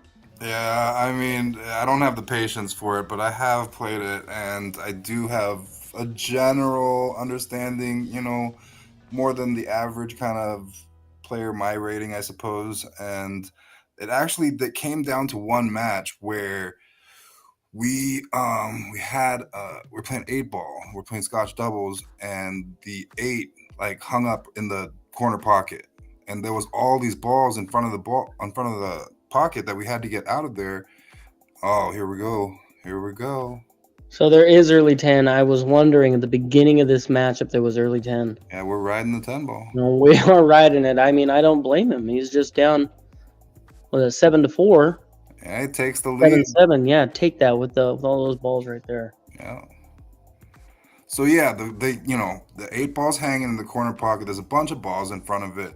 I look at my Scotch partner and I was like, "We win this rack." And she was like, "What?" And I was like, "I can guarantee you that no one else on this table right now has ever played a rack of one pocket except for me. So like we are in a good position because no one can use that pocket right there." And I was like, "I'm gonna be kicking and banking balls towards our pocket, and we'll be fine."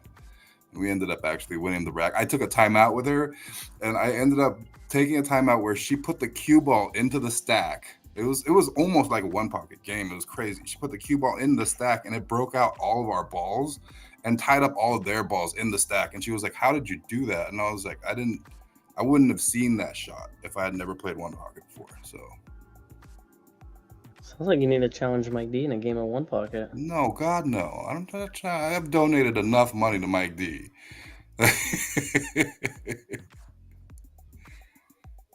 in $5-10 increments. I've donated a ton of money to Mike D.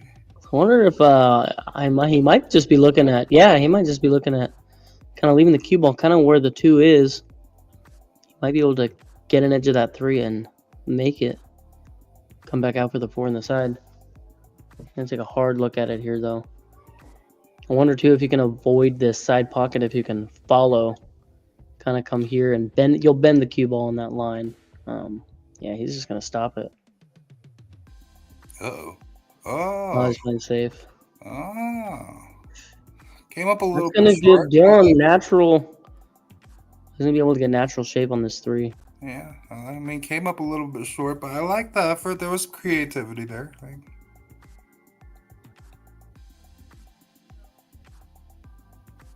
It looks like he might be playing. Yeah, like, is he going at the breakout? But did he even need to? I don't think you need to break that out. I think you can. You think that goes in the corner, or is he It's banking a little it closer. now? Yeah, I think you can take that in the corner. You may. I don't think you do, but you may need to just kind of spin it a little bit, throw it in, and draw back. You can kind of throw and draw. Yeah. You guys are too good for me. I ain't playing that shot. Play that shot all day. Yeah, 4-10 bank here though. 4-10 combo. I don't know, dude. Yeah, dude, it's a joke. It was riding the 10 again. Let's go. Sorry, I've been playing with Jimmy Buckets too long. Jimmy Buckets. That ball's gonna drop in the pocket. Yeah, I wonder how much of this 8 ball he can see with that 4. You don't really want to sneak it past it. It's a little tight. Yeah, it's like. I wonder if he can combo it. It's like a half a pocket. No, he's going to the bottom left. Yeah, he's cutting the other side.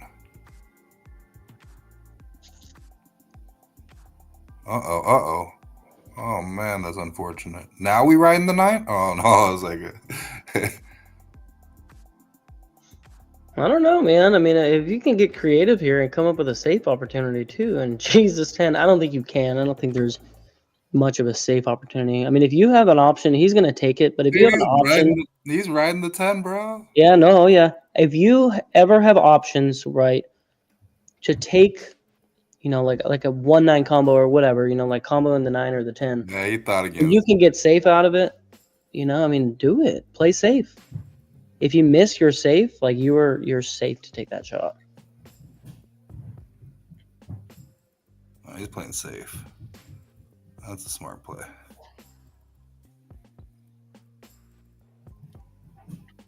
Yeah, it's always cool. You take a combo and and you play safe and you miss. I mean, people get mad because you're cheesing the 9, right? But look where the cue ball was. I get what you're talking about totally, and I've seen the Coe brothers. They were playing Scotch match, and they did the exact same thing.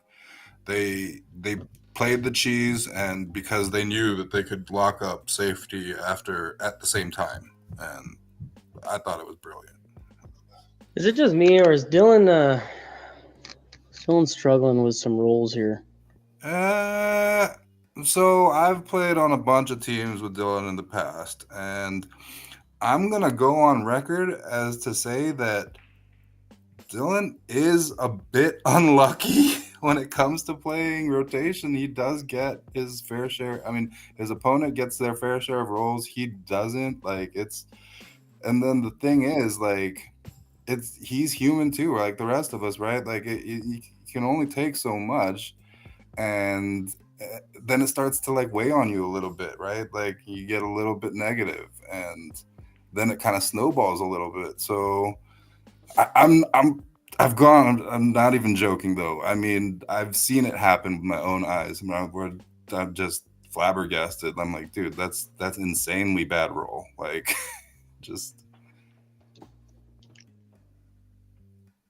He's throwing his hands up. He's like, I'm going exactly where I wanted, but maybe not the way you wanted to get there.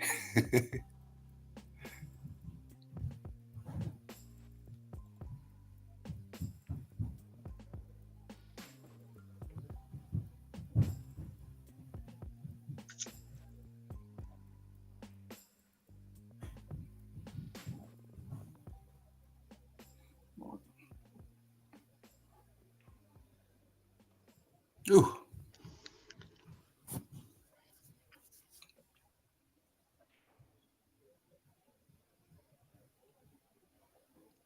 So Mike's on a 5-0 run here. Yeah, Mike's on the warpath. Now I'm rooting for Dylan. Let's get a game back. Give the fans what they want. Hill slugfest. You see Mike D's Evo Sports jersey. One of his. What we're using here, folks. That is how you are watching. One of his many sponsors.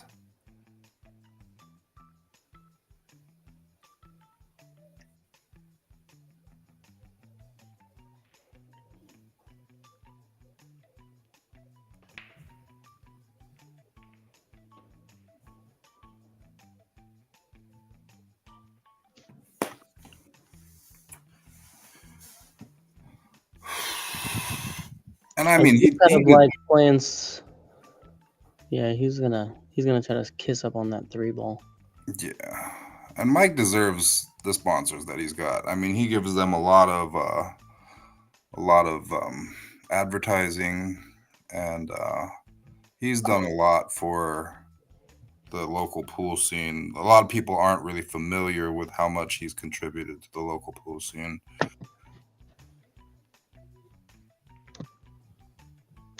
Well, that was pretty. The 2-rail action to get a little bit of shape on that 2-ball. I will say Dylan has been getting out of a lot of the times he's been hooked in this match. He's gotten out. Oh. And this is kind of what seems to happen every time. Make an incredible shot and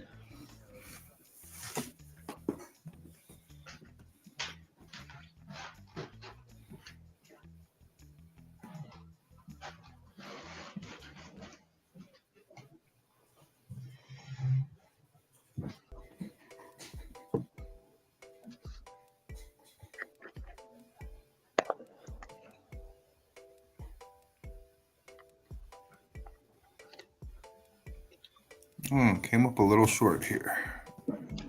Probably going to play safe and send the cue ball down table, maybe behind the 10-ball. Behind the 7-ball. I think it blind. I don't think he has a jump here. He 9-ball may just be in the way.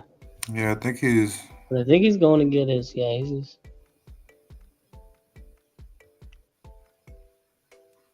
Yeah, he's coming behind and kicking.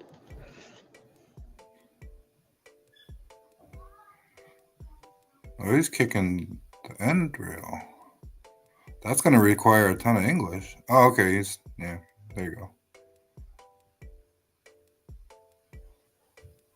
go. Scratch potential. Oh. Well, there's that too. He hit a lot of that 7-ball. Yeah, if he had hit the ball that he had wanted to the way he'd wanted to and send it towards that pocket, then he might have scratched in the opposite pocket though. So. Yeah, guys, this is a 7-foot table. Paul knows what's up. Yeah, table 21, guys. This is the action table down at Legends. You can get yourself. They got us, dude. They're just messing with us.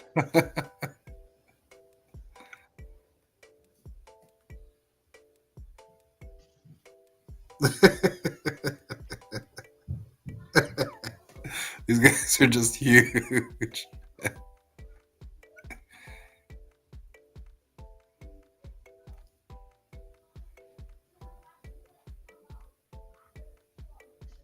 Good shot there, Dylan. Yeah, nice control.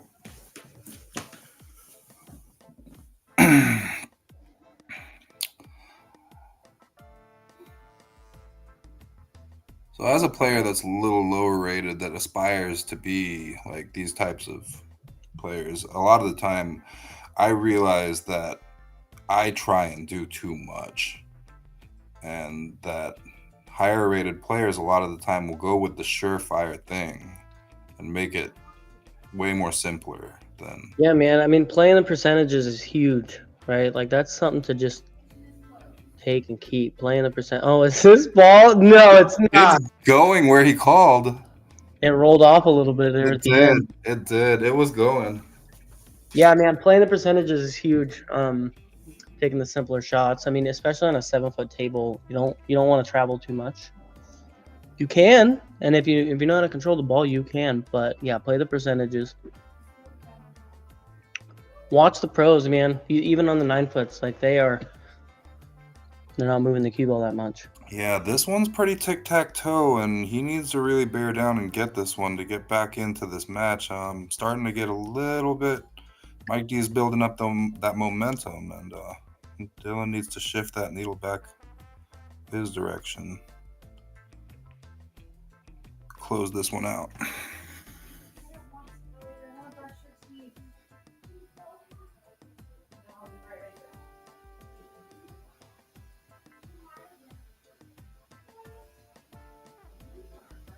Needs it to roll.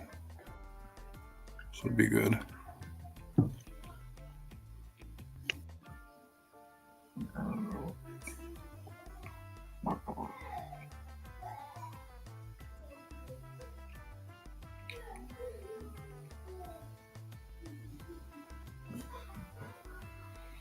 Beautiful shot.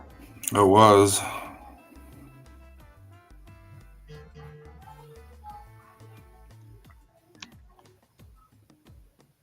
Saw a little bit of extra body movement, but wasn't enough to like throw off that shot. It was a great shot.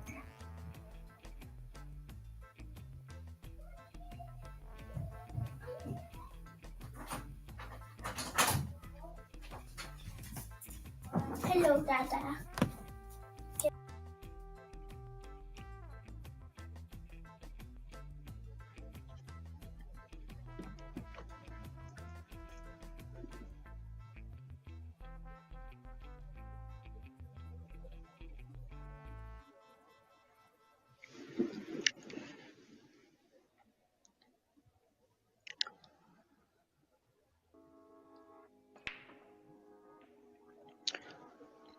Yeah, dude, Dylan's inspired me, dude. I want to get out and play some of these bigger, higher players, you know?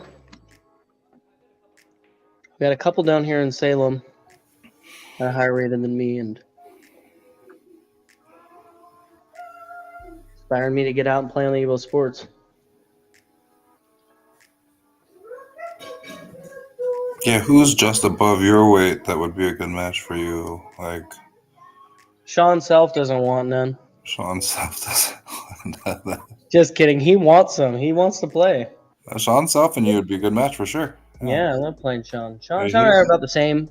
He's 20 points higher. I mean, he's playing a lot better since. On paper, right? But we have Joseph Farmer down here, John Mesa.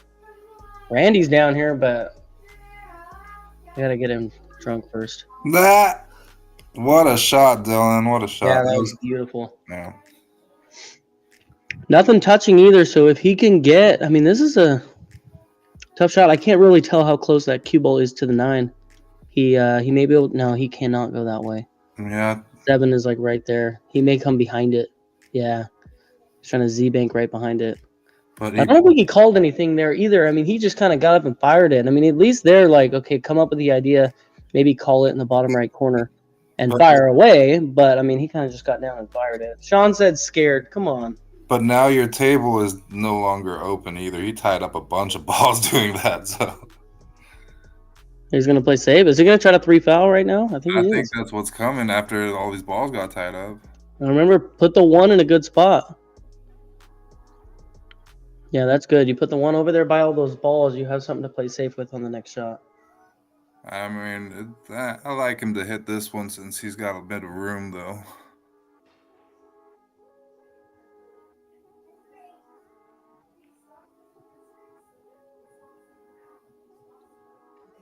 Oh, return safe. Wow. Yeah, I know. I learned years ago. This guy Bryce, a player down here in Salem, told me He's said, calling that 10 ball. He's calling that 10 ball. Unless if it goes by that 7, he's calling it. It's kind of, I believe, what it looks like, and it runs into that 7. We have to cut it. Oh no! Oh my God! What a shot! Do not. There is.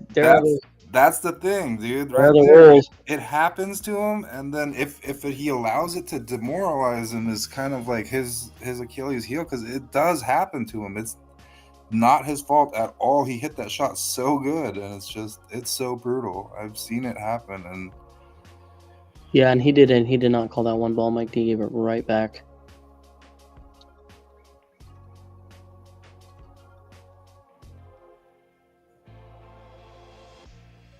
all things considered, not a bad place to be. Here he's looking at that 7 right now. Just bump the 7 and you'll sit right behind. He's going a different route though. I'm not opposed to that. That was a good shot. The angle may not have been there to run into that 7. Now you calling the 10 again? In that corner up there? Yep. It goes off the 8, dude. Look at that. That's set up. That's what I'm saying.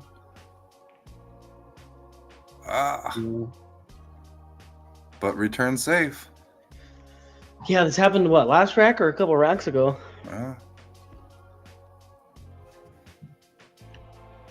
Yeah, Sean, let's go. Yeah, Sean Self and I played Chad Bisgunner and Jax McDonald. I was in a unicorn onesie. It was so much fun. What? Yeah, dude, I went to this camp out conference thing. I'm in this committee and we threw this camp out. Anyways, I was like hype man for this Saturday night thing, and I wore a unicorn costume with my friend Katie, and I did not change out of it, and I camped in it, and then I got up, packed up camp, and then I went straight to Jammers for the WBCA meeting. Full unicorn onesie.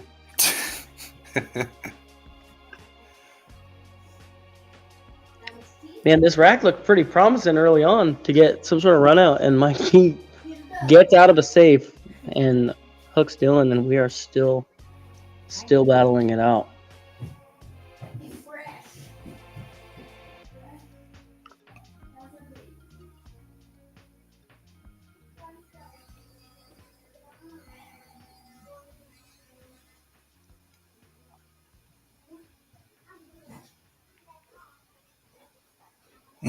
Now I want to make that, I think. I don't think so, yeah. I mean, I think it works, but no. I'm shooting level Q. Yeah. If that 3 had hung up and he had got to play shape for it, I guarantee he was never missing that 4 ball. Oh yeah, Richard, Glenn's here. Oh, how could I forget Glenn?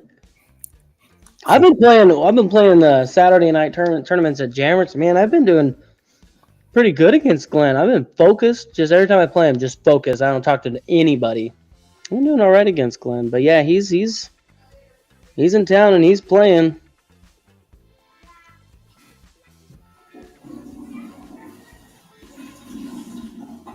I love Glenn. Glenn's one of my favorites, dude.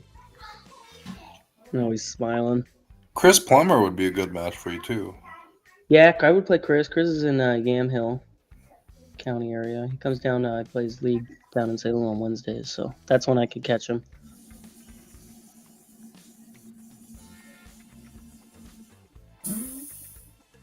What a shot. Yeah, that match with me and Martine was supposed to be me and Dylan, but he was out of town.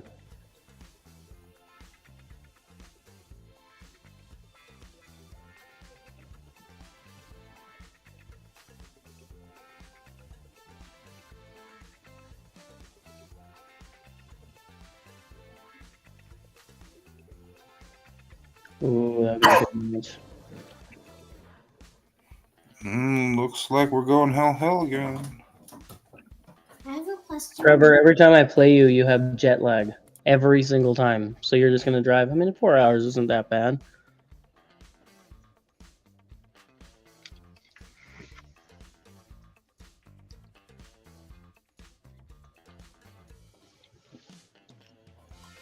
All right, hell. Dude, Glenn is a beast, Paul. Oh my god. You know. Yeah, Paul and Chad Bisconer on pool thing. That's dope. A good match. Yeah, I know, Trevor. I'll catch you at midnight when you get off. Ooh, not working.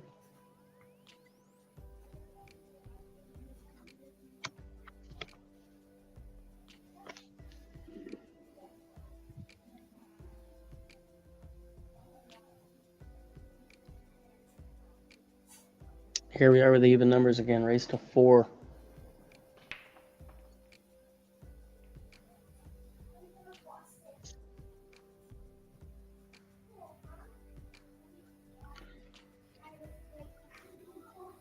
He's got room here to play a nice, safe, freeze the cue ball on the 4.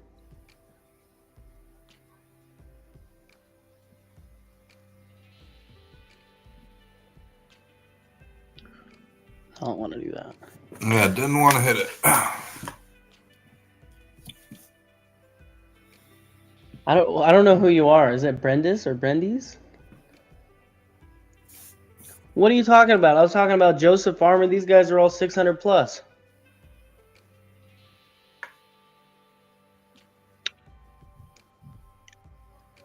Dylan does not look happy with that.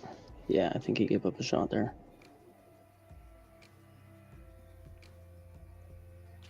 Oh. Some hill drama.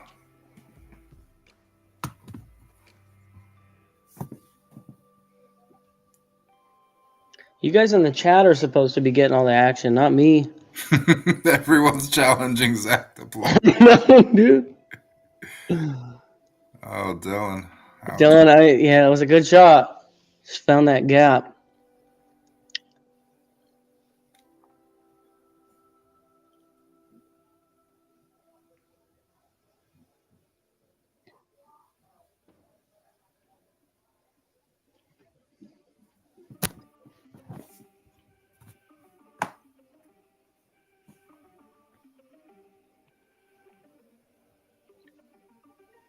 Oh, that's pretty good.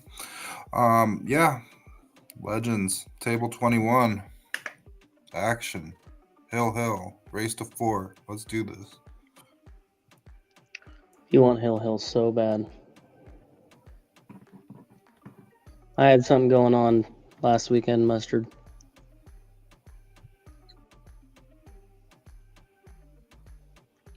I saw your finish, though. Good job, buddy. Good showing. It was a 5th, 6th, right? It was on in the Open last week.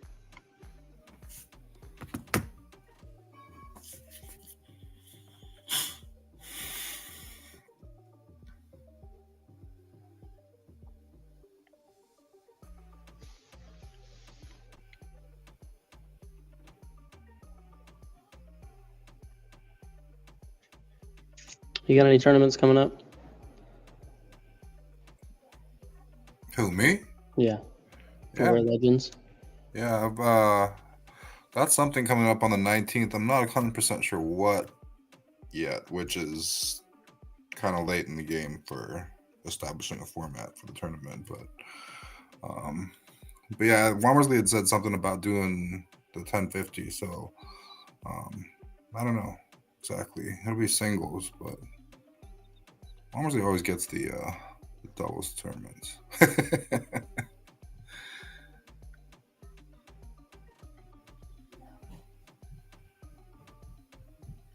What about you down there? You got something going on? Yeah, I have an opening at Phil's on the 19th of November. Okay.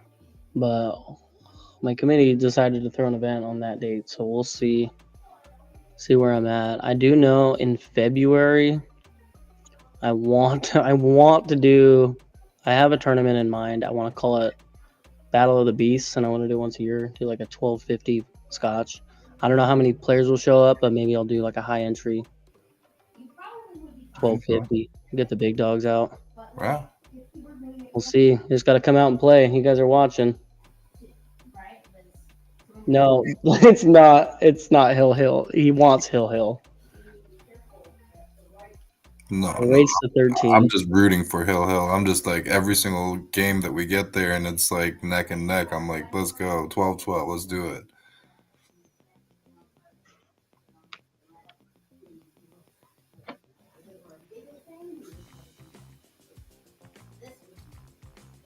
Nice. Mike got through the balls real clean on that rack.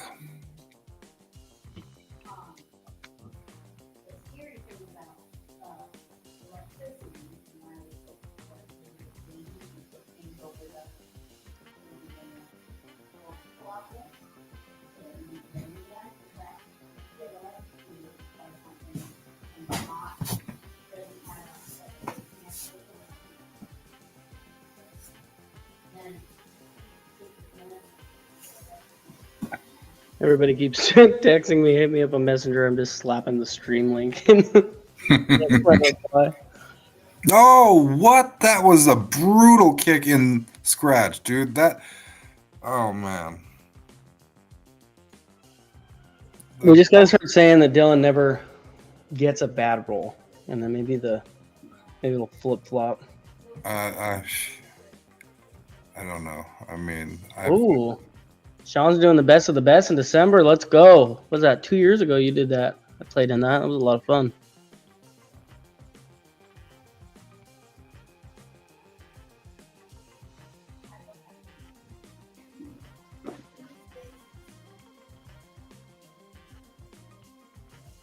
We got a couple people liking the big dog Scotch idea.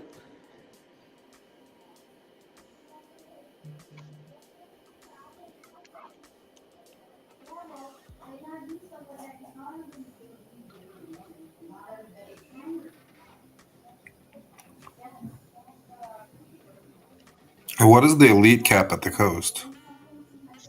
For Scotch? Yeah. I believe it's 1250. Okay. Yeah. And I mean, if I did a tournament like that, like I'm gonna blast it Right. outside of the Pacific Northwest too. Because Right. how many 1250 teams will show up? I mean, I'm sure there will be some lower teams that will show up and say like, "Hey, we're down," but with a high entry, we'll see. We'll see how it goes.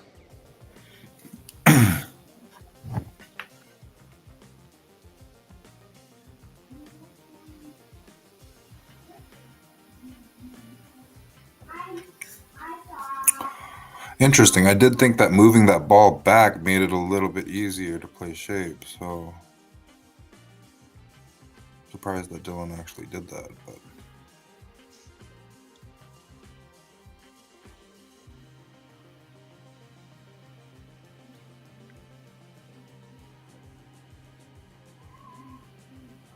$1,300 cap, dude. We don't have the players. yeah, I mean, that's. We don't have the players. They're all hiding. I mean, if you just do the math and like think about how many people that could actually be, like how many combinations, that's and then you need every single one of those guys to come out for having a successful event. So I mean, realistically, 1,300 is a cap that. I mean, outside of something like Vegas is really hard to do.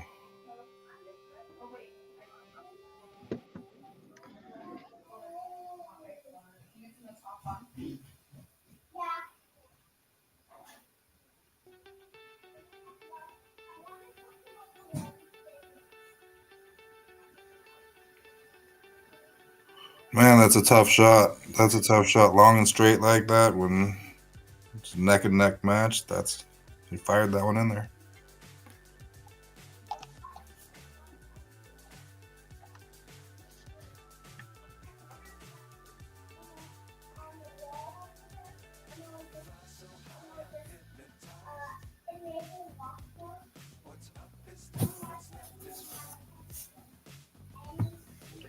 Paul, if you build it, they will come. All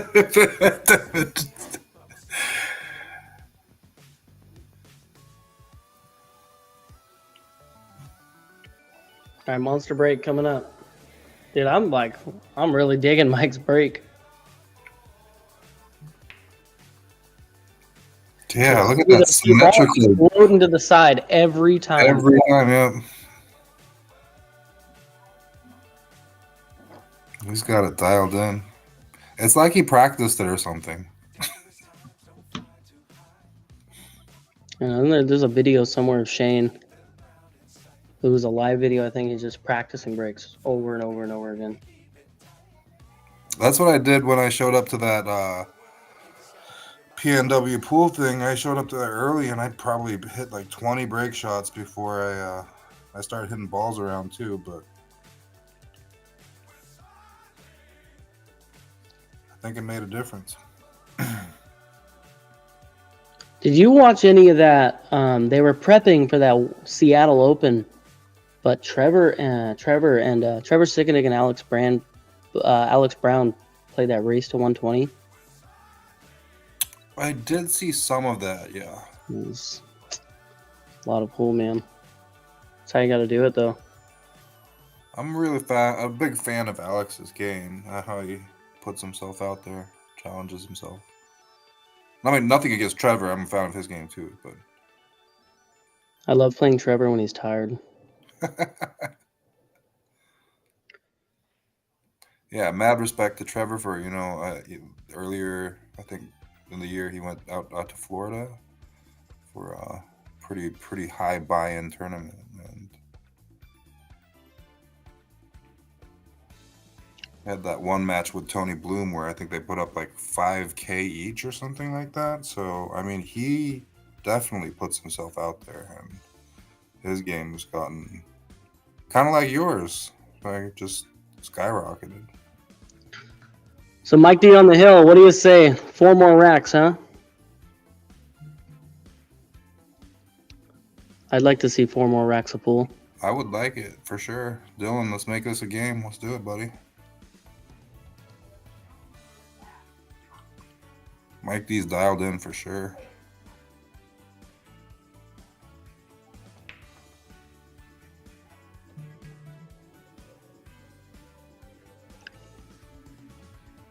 See that one dress up for him?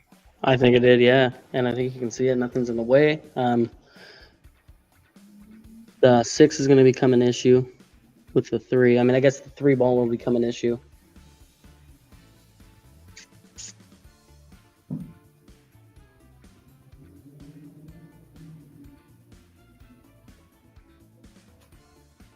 Yeah, I like rolling it in. You don't want to flirt with that 9-10 at all. I actually just talked to Pete Gates, if that's who you're talking about, Sean. I saw him at Midway yesterday. He came by and saw the end of my tournament and was like, it was good to catch up with him. I hadn't seen him in a while. All right, 2 balls sitting in the jaws here. 3 is an issue. If you can get yourself good on the 3 here, then you're looking pretty good.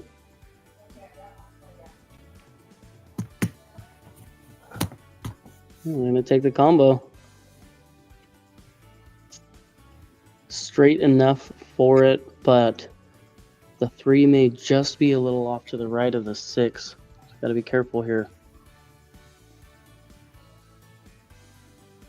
Yeah, I think safe was the best play there. Yeah, I mean, he locked him up good.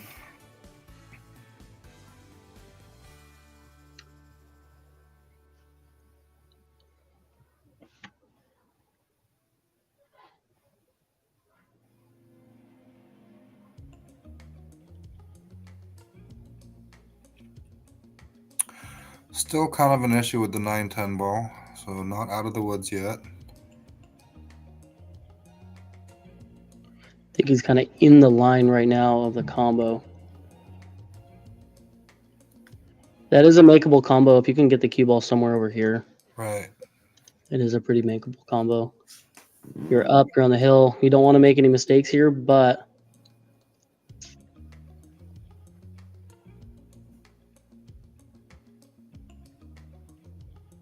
If he's putting the cue ball there to shoot.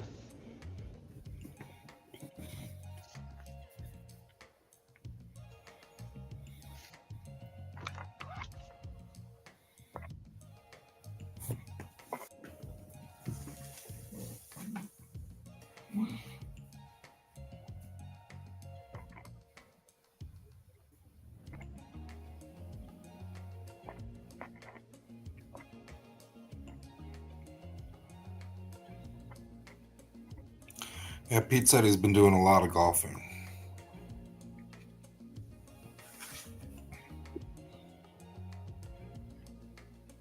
Say that again.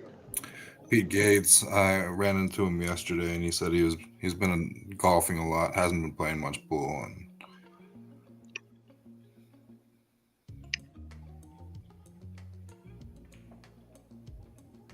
oh, I like it. Beautiful.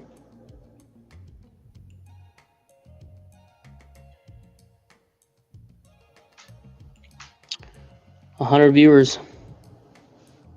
I was partners with Grim, but I thought he was gonna stab me when I screwed up.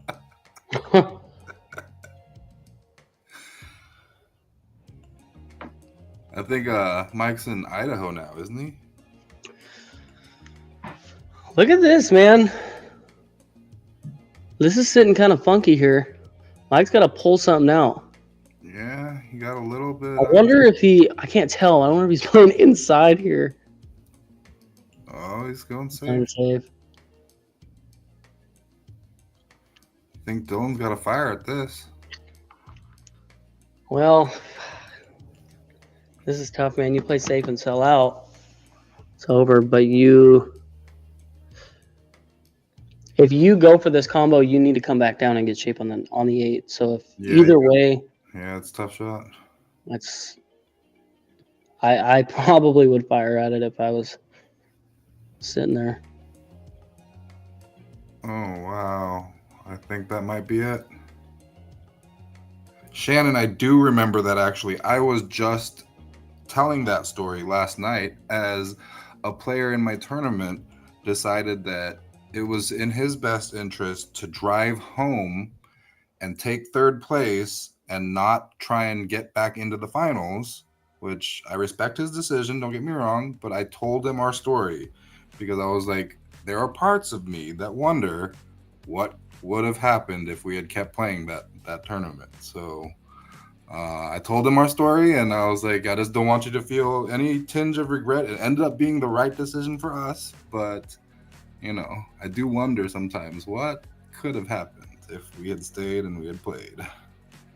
I think our 9 o'clock morning match opponents were definitely grateful to receive that forfeit win. And that'll do it.